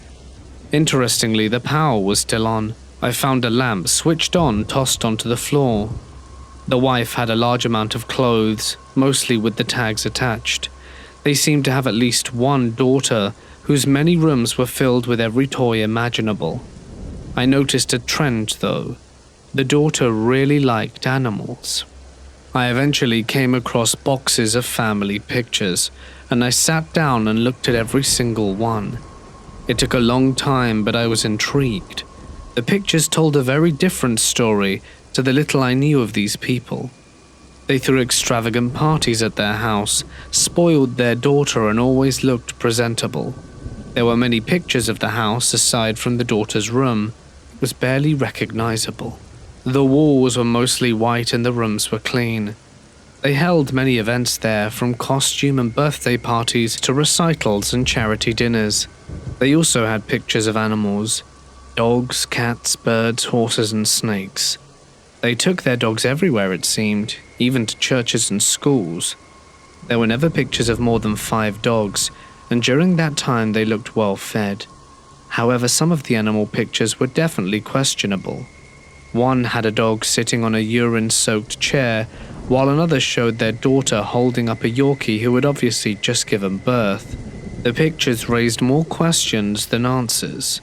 I was quite surprised by it all, because this was not how I imagined animal hoarders. I imagined them to be reclusive, lonely, and unclean, not a wealthy family of social partygoers. At this point you may be thinking that I'm the creepy one, looking through all the stuff of a random family and wishing I could learn everything about them. And you're probably right, but I was becoming obsessed. Were they already hoarding when the pictures were taken? Did they hide the hoarding from their daughter or convince her it was normal? What about the dead dogs stacked in the sinks and tubs? Was it only one spouse that was responsible for it? If so, why didn't the other do something? These questions and 100 more raced through my head, and I was determined to find some answers. I learnt later that the pictures were taken 5 to 10 years before they were arrested. Whether or not they had hundreds of dogs already remains unclear. Their daughter was 17 at the time of the arrest. She had just started college and was attending boarding school before that. Though I won't be so quick to call her innocent, I had imagined she had to be conditioned to believe there was nothing wrong with the inhumane, despicable torture of these animals. This certainly seemed to be the case when I messaged her through social media. I was dying to get some answers and figured it couldn't hurt to try. I messaged her in a respectful way, though perhaps I was slightly manipulative. I had already done all the research I could by that point, and saw the others who had also found her weren't very kind. So I approached her carefully, being as honest as possible without revealing how much I knew. She took up better than expected, although she was guarded and said that she doesn't like to think about that weird time in her life. What she said, and what was left unsaid, gave me a few answers. It's quite obvious to this day that she doesn't think it was a big deal. She was way more concerned about how her parents' arrests made her look. She stated that the whole situation was blown out of proportion. She said at the time she hated her parents for dragging her into something that she had nothing to do with, and while it's true that she was away at college, I also found old messages directly after the incident of her saying she was mad because her pets were taken away. In our conversations, she never showed remorse for the animals or admitted there was any wrongdoing. She never said it was a bad situation, and always described it as odd or weird. The only sorrow she felt was for herself, as she claims that her parents are great people and that her mother has received mental help. Not trying to judge here, it's impossible to know what it's like not being in her shoes, but to think that starving dogs to death eating each other and living in their own filth is okay, but then again I wasn't raised by dog hoarders. Now I'm weeks into this obsession and I finally have some answers, but they just raise more questions. The wife pleaded guilty to 1 count of aggravated cruelty to animals. She was sentenced 840 hours of community service in lieu of 6 months of jail and 5 years probation with alcohol and narcotics conditions. I took interest in the probation conditions, and upon reviewing the law in this state, it seems the judge only ordered when the crime is possibly related to substance abuse. So what was she abusing? Another thing to note about the wife is in the pictures this woman was dressed very neatly almost all the time. She seemed quite happy in most of the pictures and was usually smiling. According to journalists, she showed up to the court disheveled, in pajamas with 2 different shoes on. She refused to address the judge, and he ordered her to get a mental evaluation. The daughter said that they did indeed receive mental help, and I specifically asked about her mother because I had already learnt that she was the one charged. However, my theory is that she was deemed mentally fit. In this state, animal cruelty is already overlooked, and judges are way too lenient. So I personally find it unlikely that she was found to be mentally ill and still charged with aggravated cruelty to animals. But I could be wrong. On the other hand, her husband pled guilty to disorderly conduct and received a $200 fine. He also still practices medicine. Something about his court appearance stuck out to me as well. When the judge asked if he had a lawyer, he said no, and that he didn't know how to get one. He ended up with a public defender, a rich doctor who owns properties worth millions and can't hire a lawyer? Strange. This all leaves my mind open to many more questions and theories. If he's competent enough as a doctor, shouldn't he be to blame as well? In fact, if the wife was found mentally ill, couldn't he even be more at fault that she was? I'm doubting the possibility that he was found to be mentally unfit because he continues to practice, but I don't have much faith in our system. Now, it was well over a month since I visited the house, and I still yearned for answers. Unsure of how else to proceed, I only saw one way forward. My plan was simple, but I assumed it was going to be fruitless. I decided to go visit the doctor in person. I didn't have insurance and assumed they wouldn't actually take me as he's a specialist. I figured I'd walk in and ask about it and just get turned down or told it's hundreds of dollars, but at least maybe I'd get a glimpse of them. The online reviews about him were horrible. Dirty office, condescending tone, made fun of their affliction, receptionist was rude. It seemed neither had showered in months. These were all common complaints. A few days later, I'm standing in front of the building. It looks exactly like all the other apartments surrounding it, with no indication it's a doctor's office. I think about how suspicious it would be to barge in there at random. I'm anxious, but my curiosity pushes me through the door, and I enter the dark and dingy hallway. I look up and my heart lurches. It's her, the wife, much older now, sitting behind a cluttered desk at the end of the hallway, wearing an odd array of clothing, pajama pants, a neat top, Converse shoes with bows on them, with disheveled hair, her face worn with age. Though she turned to look in my direction, her eyes didn't meet mine. I began approaching, rambling on about wanting to make an appointment, when she interrupts. "Would you like to see the doctor?" I stand in a shocked silence for a moment. Her voice completely emotionless, monotone. You know how people talk in movies when they've had lobotomies? Yeah, dead inside. I stutter, a yes, and she leads me inside the room. It's oddly colored with old floral wallpaper. This time I'm able to finish my sentence and I tell her I don't have insurance. She says it's fine, that it's $50. Let me state that by seeking a specialist without an appointment or insurance, here a $50 fee is highly unusual. I pay, fill in the forms she gives me, and before long, she says I can see the doctor. I wait for 20 minutes in complete silence, while the doctor presumably stares at the wall. Finally, he enters. His outfit is bizarre, wearing a stained mustard yellow hoodie with forest green sweatpants, black socks pulled up over the bottom of the pants, and he's wearing Converse sneakers like his wife. He has a lab coat over all of this, and my first impression is that he's a complete moron. He spends no time asking me about my affliction, which I basically made up, and instead starts asking me personal questions. He asks where I live, where I work, and I tell him that I work with animals, and ironically we talk about them for a while. I work mostly with snakes, so his questions are about them at first. He thinks they're disgusting, and so is their food. Then we move on to hawks. He talks about how he used to have them in his old house. I casually ask him where that was. It was the first time I saw emotion reach his eyes. Panic. He quickly lies and moves on. When the conversation was over, I watched him go out of his way to avoid interacting with his wife multiple times, and the appointment was finished. I'd like to add a few things. I believe the animal hoarders were recently classified as its own mental disorder. Animal hoarders typically think they're doing a good thing, even when they're obviously not. They seem to live in a state of mental denial, convincing themselves that they're doing the best they can for them. It's common for them to hoard the bodies too. They often forego their own comfort, a clean house space, and sometimes even electricity to provide for the animals. Clearly both of them had something wrong with them.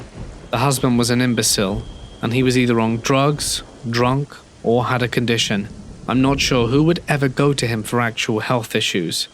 The wife's emotionless demeanor is fascinating and also quite sad, and probably bothered me the most out of everything. I just wondered if, beside the meds, what else triggered everything? The hoarding, the loss of emotions, maybe even the paintings on all the walls. As the follow-up appointment approached, I did manage to strike a conversation with the daughter once more, where a few things were made clear.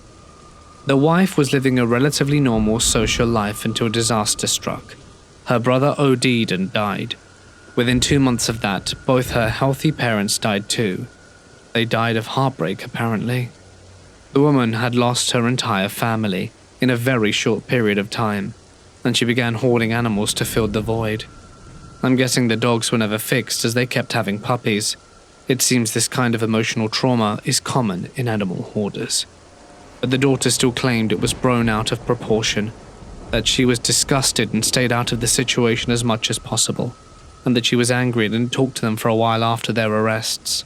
However, that seemed to be more from embarrassment than anything, and she developed a drug habit due to the stress of the incident, but has since found her way of coping. That said, the doctor is the one I put the blame on most. He watched idly as his wife had a complete breakdown for years, hoarding animals, possession, carcasses, making their house unlivable, driving their daughter away, and probably much more. The daughter claimed he was too supportive and he let her be as crazy as she wanted to be. The wife was never put on any medication but did go through extensive talk therapy. She is very against medication due to her brother's OD. Apparently she's doing as well as she can be, and has overcome many issues. I think that pretty much sums everything up. Everything we're gonna know in any case.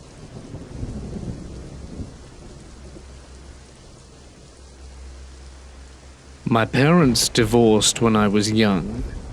When I turned 10, my dad remarried and moved into a new house about 2 years later.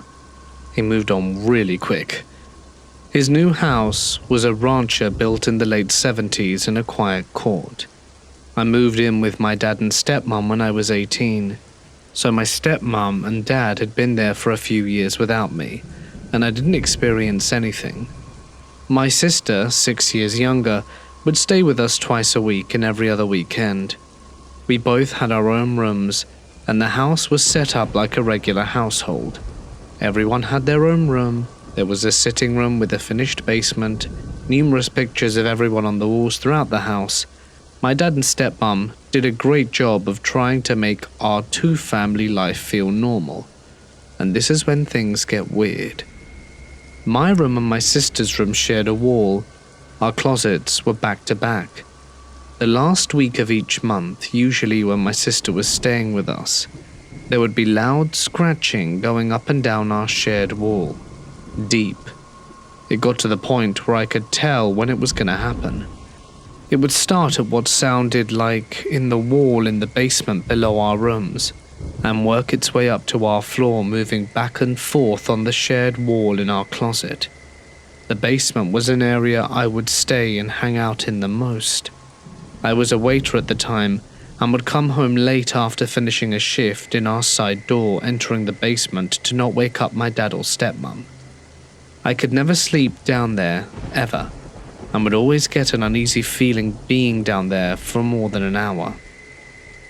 Well, the last night this scratching happened, the most intense time, items on my dresser were shaking, as my dresser was against the same wall, and pictures on my wall fell off.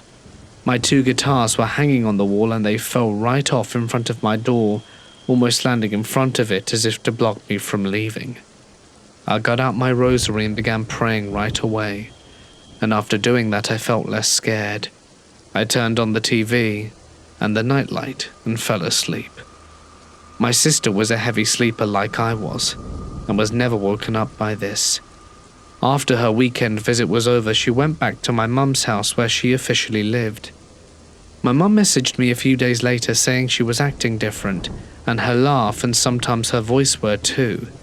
It had a deeper tone, and she was using extremely offensive language which wasn't like her.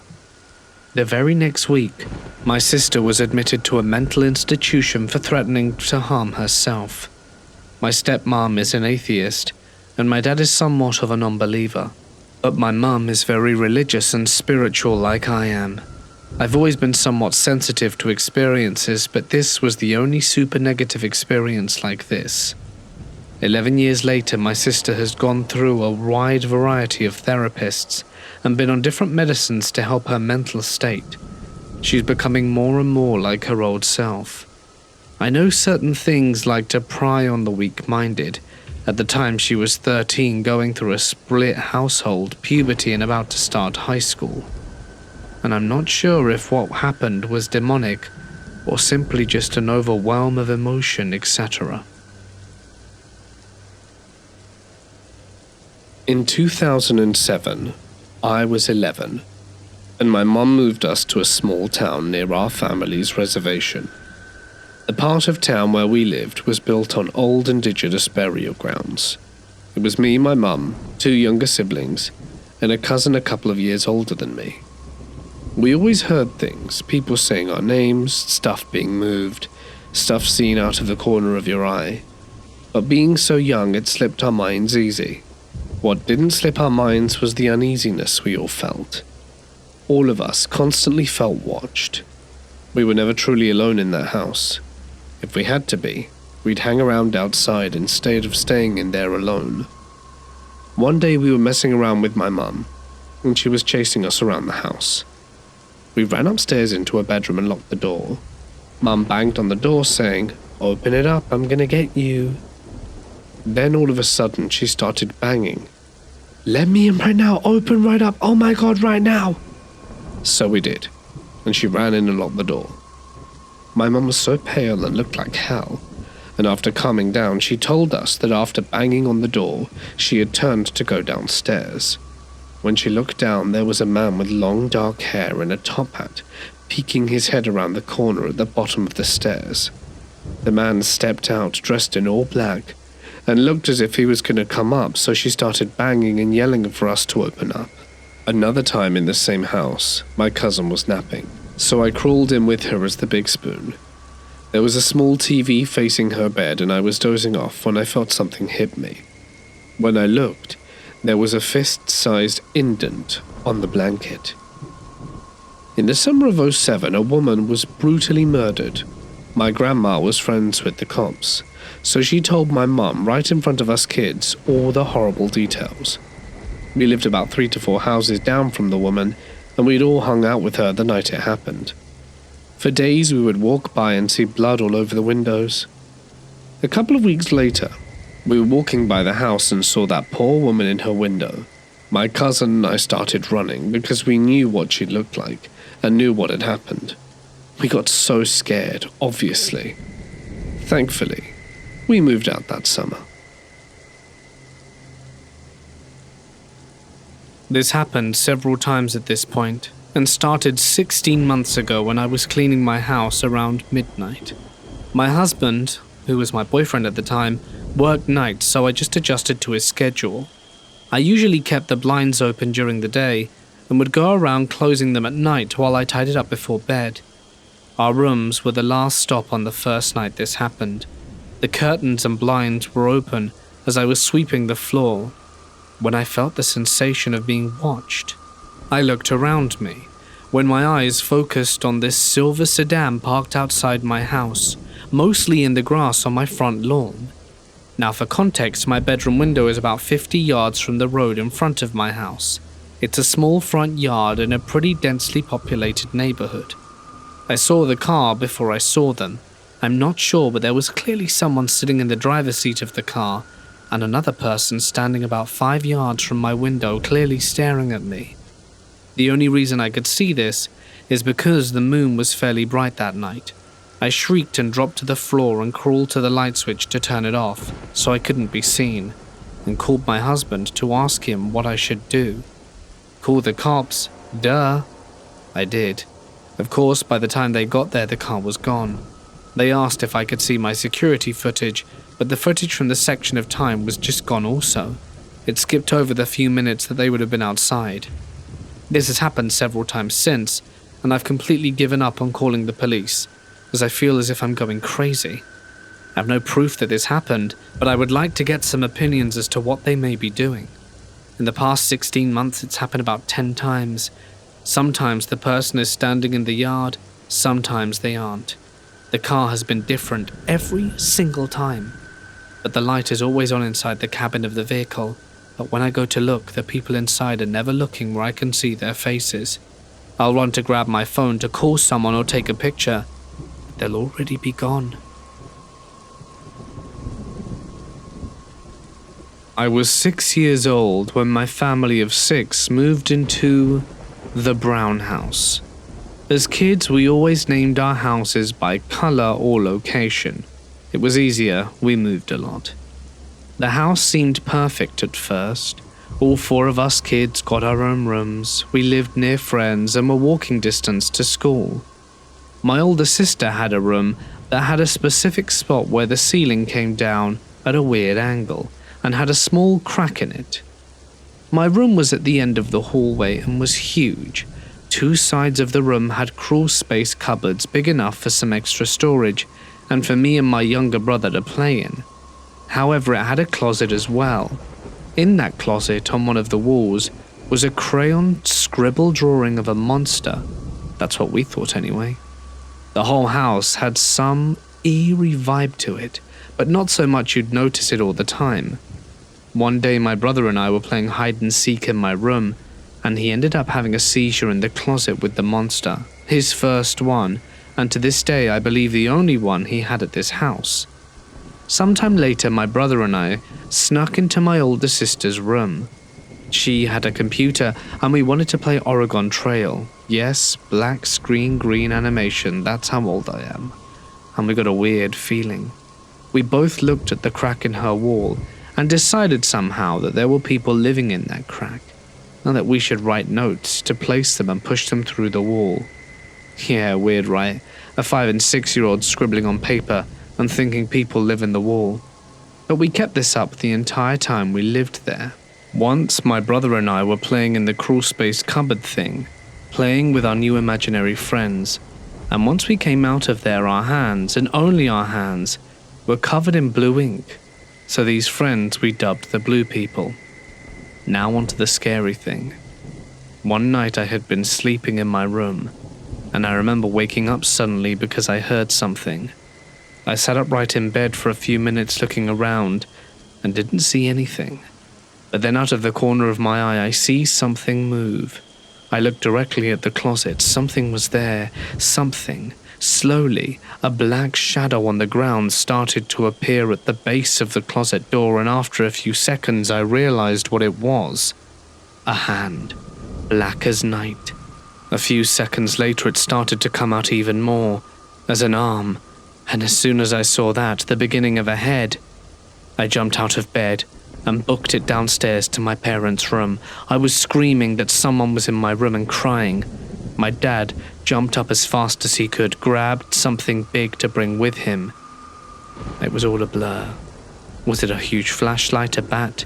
He searched the whole room, made all the other kids get up and search their rooms, and we all ended up sleeping in their room.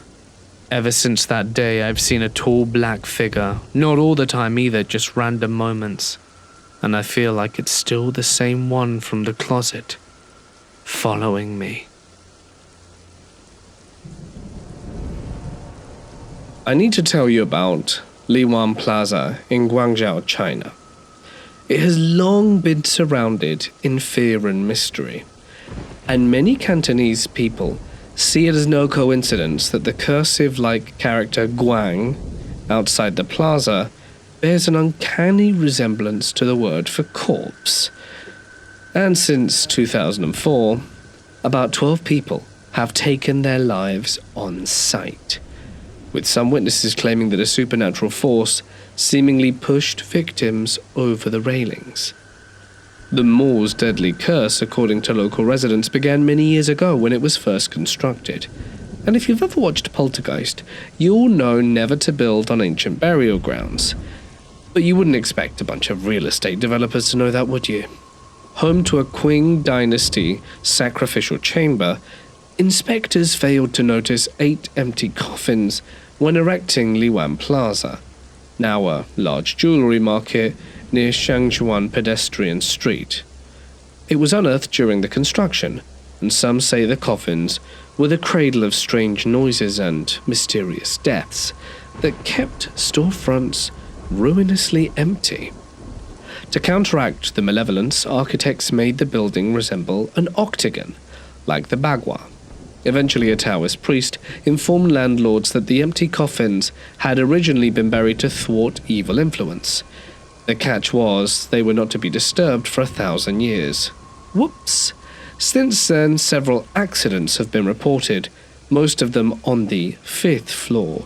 At least 2 of the landlords that managed the plaza have allegedly passed away of unknown and sudden causes.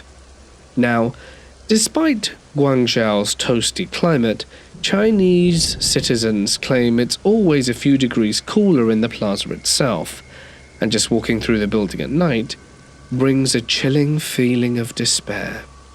And as with most supernatural affairs, no concrete evidence exists to prove the plaza is haunted one way or another. Skeptics argue the prevalence of people taking their lives there could be due to its infamous reputation or insensitive media coverage, or both.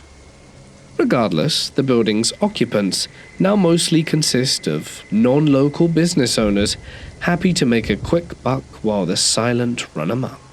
And now, where our story begins. It was a sunny afternoon when I decided to visit my uncle at Liwan Plaza, and my uncle's shop was located on the 5th floor, funnily enough. The very floor where many of the mysterious incidents occurred.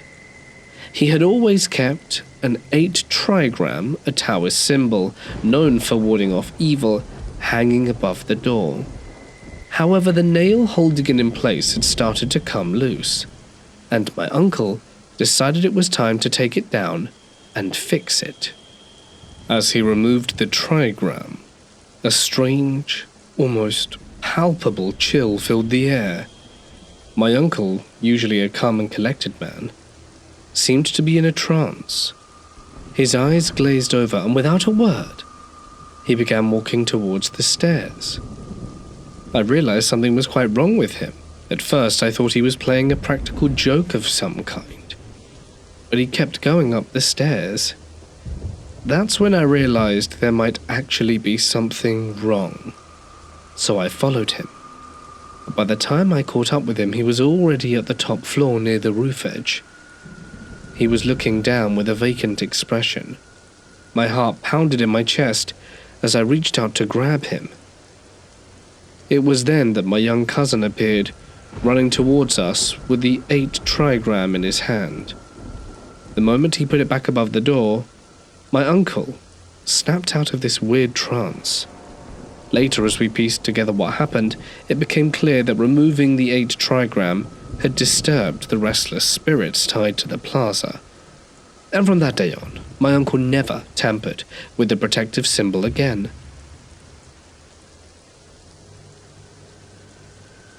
I'm going to share a story with you about the time I spent living with my dad and stepmom. I'm now 25 and married, but the story took place from ages 4 to 20. The first time I got nervous in my new home was when I turned 6. I was helping my dad cook dinner, and he had asked me to go get my sister as it was time to eat. I waddled down the hallway and went to open our bedroom door, only to hear her talking and giggling. I opened the door slowly to see her brushing her doll's hair while talking. Thinking maybe she too had pretend friends, I asked who she was talking to. She answered me smiling. The little girl from the closet. I took it as she meant the doll, because that's where she put them all. Regardless, I told her food was done and went on with our evening. This proceeded to occur for a while, a few years even. I just ignored it and my parents didn't believe me until they caught her doing it, and suddenly I wasn't so weird. From talking to no one, my sister progressed to sleepwalking. Usually she would go to the bathroom and just stare at herself in the mirror, eyes wide open but with no one home. My dad is an incredibly light sleeper and would wake up when she passed his door and tell her to go back to bed after a while. She never once would say a word. I mentioned the sleepwalking because by age 10 I was terrified of the house. Every night I would cry when I stayed there. I told my dad, "Someone is walking the halls," or "Dad, someone's in the house, I swear." He would tell me it was my sister, or just the creaking of an old house.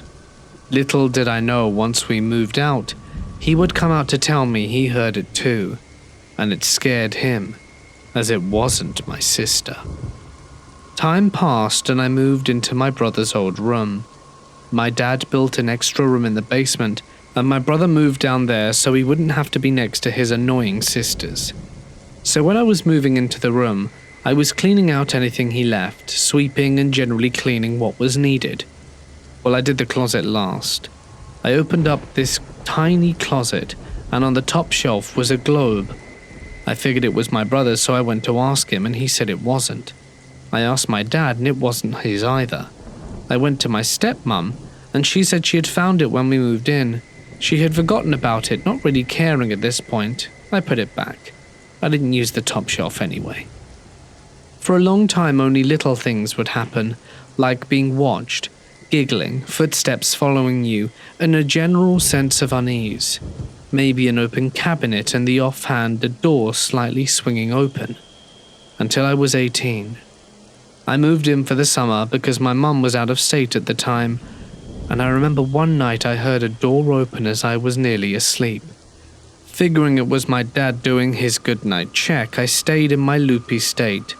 I felt something brush my hair back, and then walked away, and the door closed. I brought it up at breakfast and said, "I know you still check in on us at night, Dad." And he looked up and back down at his paper and said, "No, I don't. You're old enough." I laughed and told him I heard him. I had felt him touch me. He stopped and slowly looked at me. My smile slowly fell. I looked back at my dad, now feeling nauseous, only for him to tell me, "Lauren, I wasn't home last night. I left right after dinner for work, you know that." I felt ill. Someone or something had touched me, caressed me even. It hadn't felt evil. Loving, almost longing even. My dad left and my sister took me aside. She told me she had a dream last night where she found a guy in my room standing over me, looking at me longingly. She said she got the feeling I resembled his wife and it saddened him. So what did we do? We set up a camera. We videotaped for weeks until one night we heard and saw my closet door slightly creep open until the screen suddenly went black and the rest of the video was blank static. I never felt quite right in that room, but that made me feel like I was an animal in a zoo for something or someone. After that, I'd take more notice of things like my dogs refusing to enter or stay in any room, or they'd sleep on top of me, and I'd wake to them snarling at night. My lights would flicker, and my radio would suddenly cut out. Luckily, I moved to college shortly after, and due to family issues, we moved while I was gone.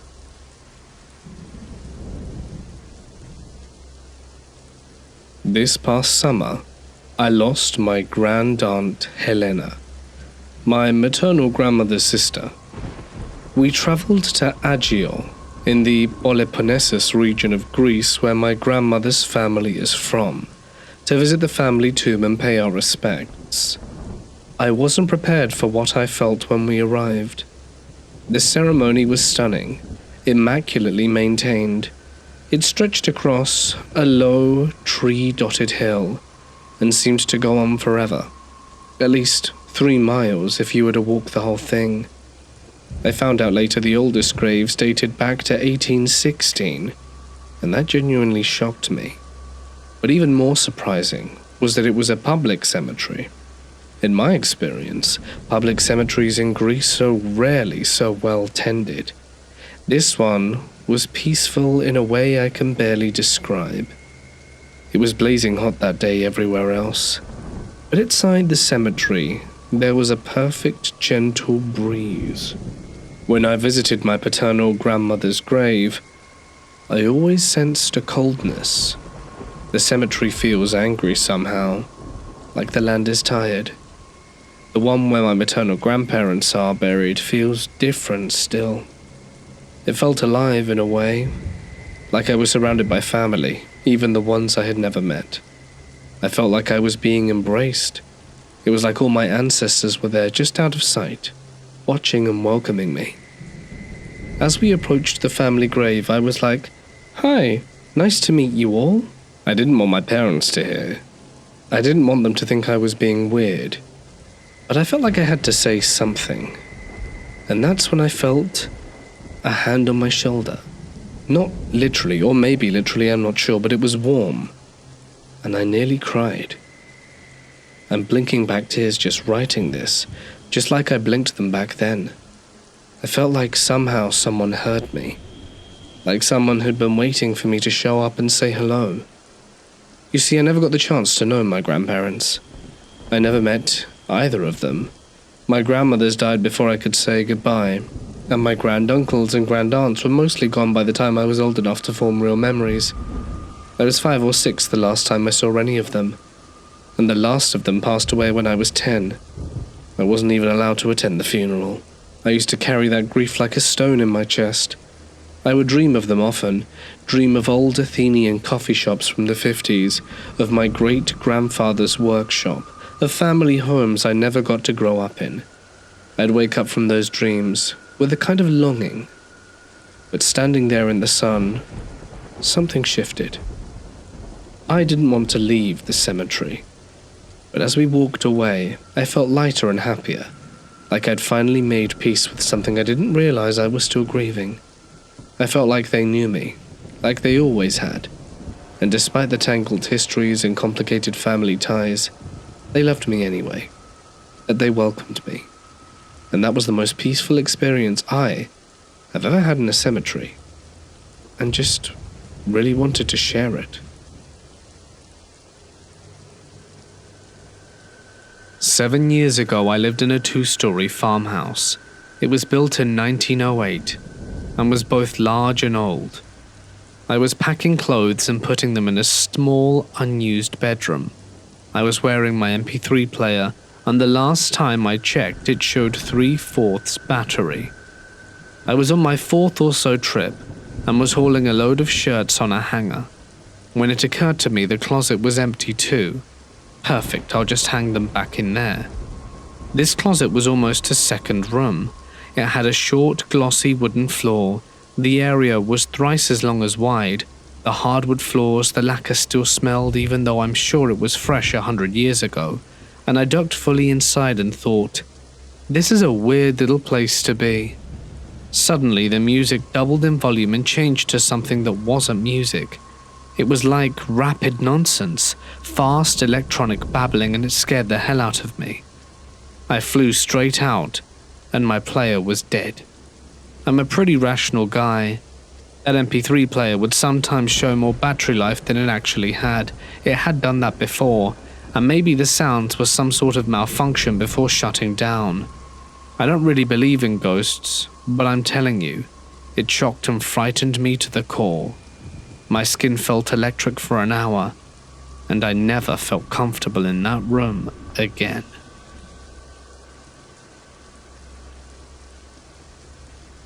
The elementary school that I went to, and the town that it's in, has a history. The short story is that the town I live in was founded by a group of families, and I happen to be a descendant of one of them. Anyway, the elementary school was built over a Native American burial ground that had long since been abandoned when more settlers came over to the New World, and it had other supernatural things. Let me share one of my experiences. When we were taking the elevator down to the basement, the doors opened and we walked into a storage room at the end of the hallway that was dimly lit, which had flickering light bulbs. We entered the room and got the machines, and on our way back to the elevator, we stopped just before the corner to enter it. That's when we saw an apparition of a woman standing about 10 feet in front of us. As soon as we stopped, she turned to look, then turned away again and disappeared around the other corner. We entered the elevator and brought up the machines.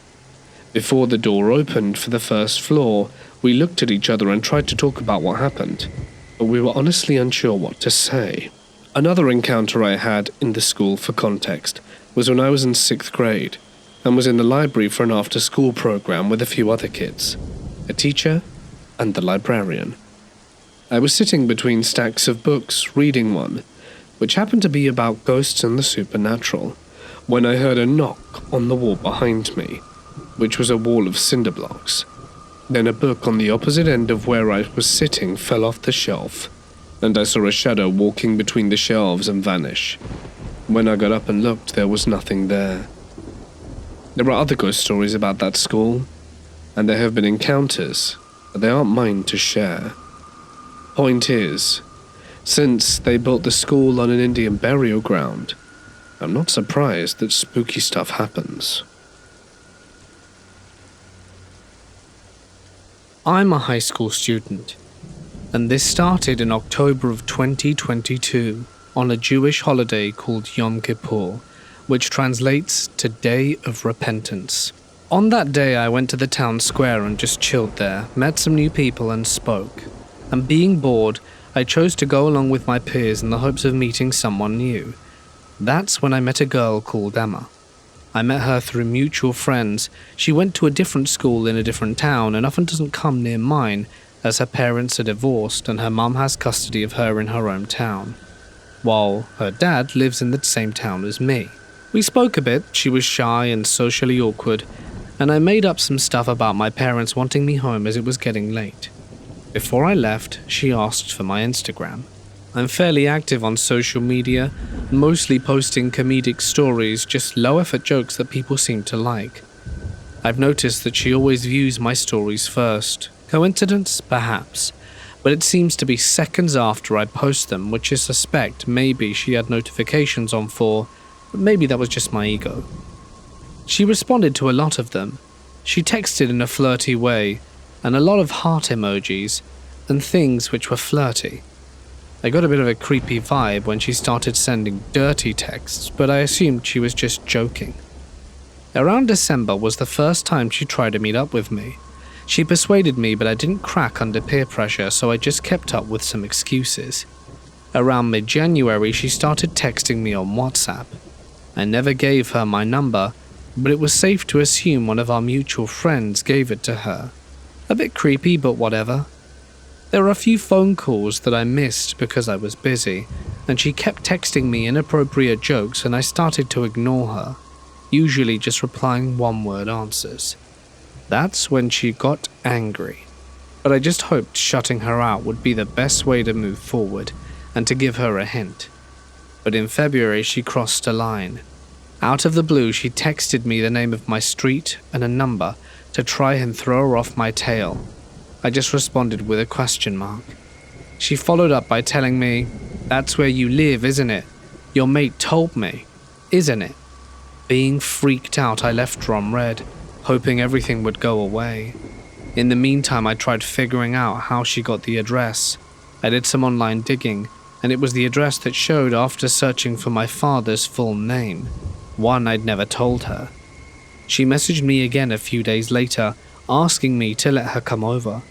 I told her to leave me alone, and she tried to convince me to take her out on a date. I told her I was gay.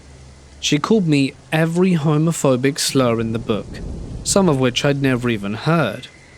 The following morning, she sent me a voice message from a different account, telling me how much she was sorry and that she loves me.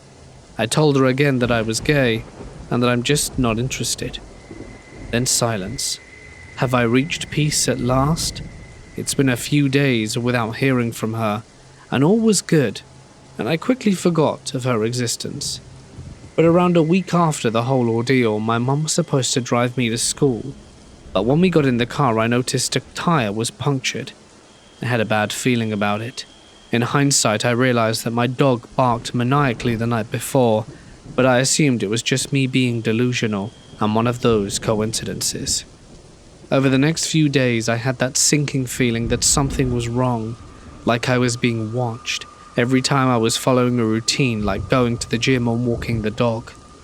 I thought I saw her at the mall, but there are only 2 malls in my town, so it's not unlikely. She didn't seem to notice me. A day before my birthday, I got a bouquet of flowers delivered to me along with some balloons and a note just saying, "I love you." No clue who they were from, but it didn't bother me to ask the delivery driver. I just guessed my friends were messing with me. They knew I was on edge about this, but I wasn't sure if it was them. For my birthday day, I went out with my friends to drink. I take an antidepressant, so I often don't go crazy when I drink, only a little drunk. The parents of my friends who live 20 minutes away were on vacation, so he was the host. I posted some pics to my story of us just messing around in his front yard. We made too much noise, and the cops were called, so we had to cut it short. Walking back home, I felt paranoid. I get a bit worried when I drink, but I tried to ignore those thoughts. There was a woman who kept a short distance from behind me, but again, I ignored my gut and assumed it was a coincidence. I stopped on my walk and went into some shrubbery because I just had to bath, and I felt my hair being pulled into a ponytail. It was the lady. She held my hair for me. She told me to sit down and wait before I continued. I listened to her and sat cross-legged with my face looking down. I had my face down out of shame, because I was afraid I'd suddenly puke all over her face if I looked up. She looked familiar. Her voice was oddly familiar too and soothing. She was pretty touchy, but I didn't overthink it as I was out of my senses.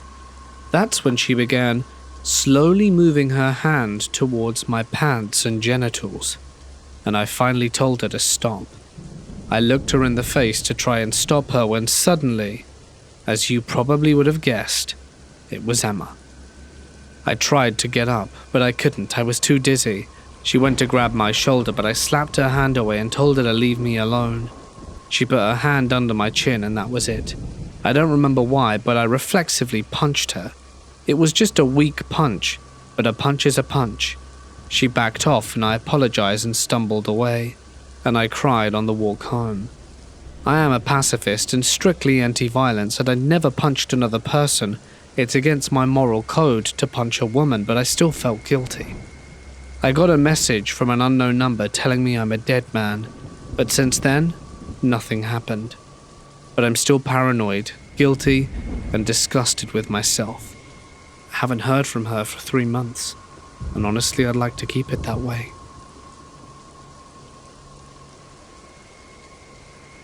When I was maybe 6 or 7, I got this Mario Kart RC car for Christmas. What happened was that we got one of Mario, but when we tried to use it, it didn't work. I was pretty sad, but my mum said we could go back to the shop and get another. So we went and asked for a replacement, but all the Marios were out of stock. They did have a Yoshi one, so we got that one instead. The cart actually worked, and I was happy that at least I got it over nothing. Everything was fine for months. I would always leave it in my wardrobe, but in the morning I would wake up to it right next to my bed, and I didn't know if this was a prank, because my mum told me one night she heard the sound of it driving. She went to go check on it, and the RC remote was on the top of our wardrobe, completely out of mine or my brother's reach, and it wasn't even on. It was just the car that was on. So she turned it off and went back to bed. But the Yoshi toy kept appearing by my bed. We always shut the wardrobe, and when the toy appeared next to my bed, the wardrobe would still be closed. Eventually, my mum gave it to her boyfriend, and it would stay on a shelf just staring. Nothing ever happened with the toy being at her boyfriend's house, but whenever I looked at it, it would just haunt me with the memories I had with the toy. This isn't the only experience we had, as my mum had other stories of us being asleep and hearing footsteps in our room, or some sort of shadow entity in the hallway. But this is the one that I experienced myself.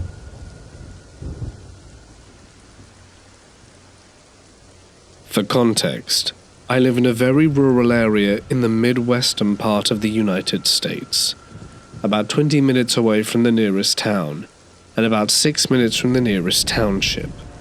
For those of you who have lived in the sticks, you know as well as I that creepy sounds and sightings that make you second-guess what you saw are commonplace if you spend any amount of time outdoors at night. It was 3:30 on a Saturday morning. I was driving home alone from a party on a small, lightless country road leading out of the nearest township to my house. There are two cemeteries, the old cemetery and the one that they still actively plant people in. These cemeteries are on either side of the road, and there are about 200 feet from each other, or roughly 61 meters. I had just passed the second cemetery and taken a curve into a part of the forest that was especially dense. No moonlight penetrated the canopy of the trees that reached across the road.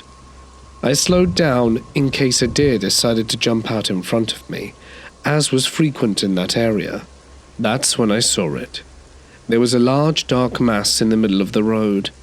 At first I thought perhaps it was a limb or a dog of some sort, but as my headlights illuminated the creature, I knew all too well this was abnormal at best.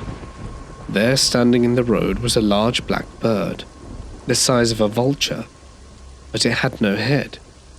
Now, as an educated person, I know full well that when a bird roosts, it tucks its head under its wings, in many cases, and that could fully explain this.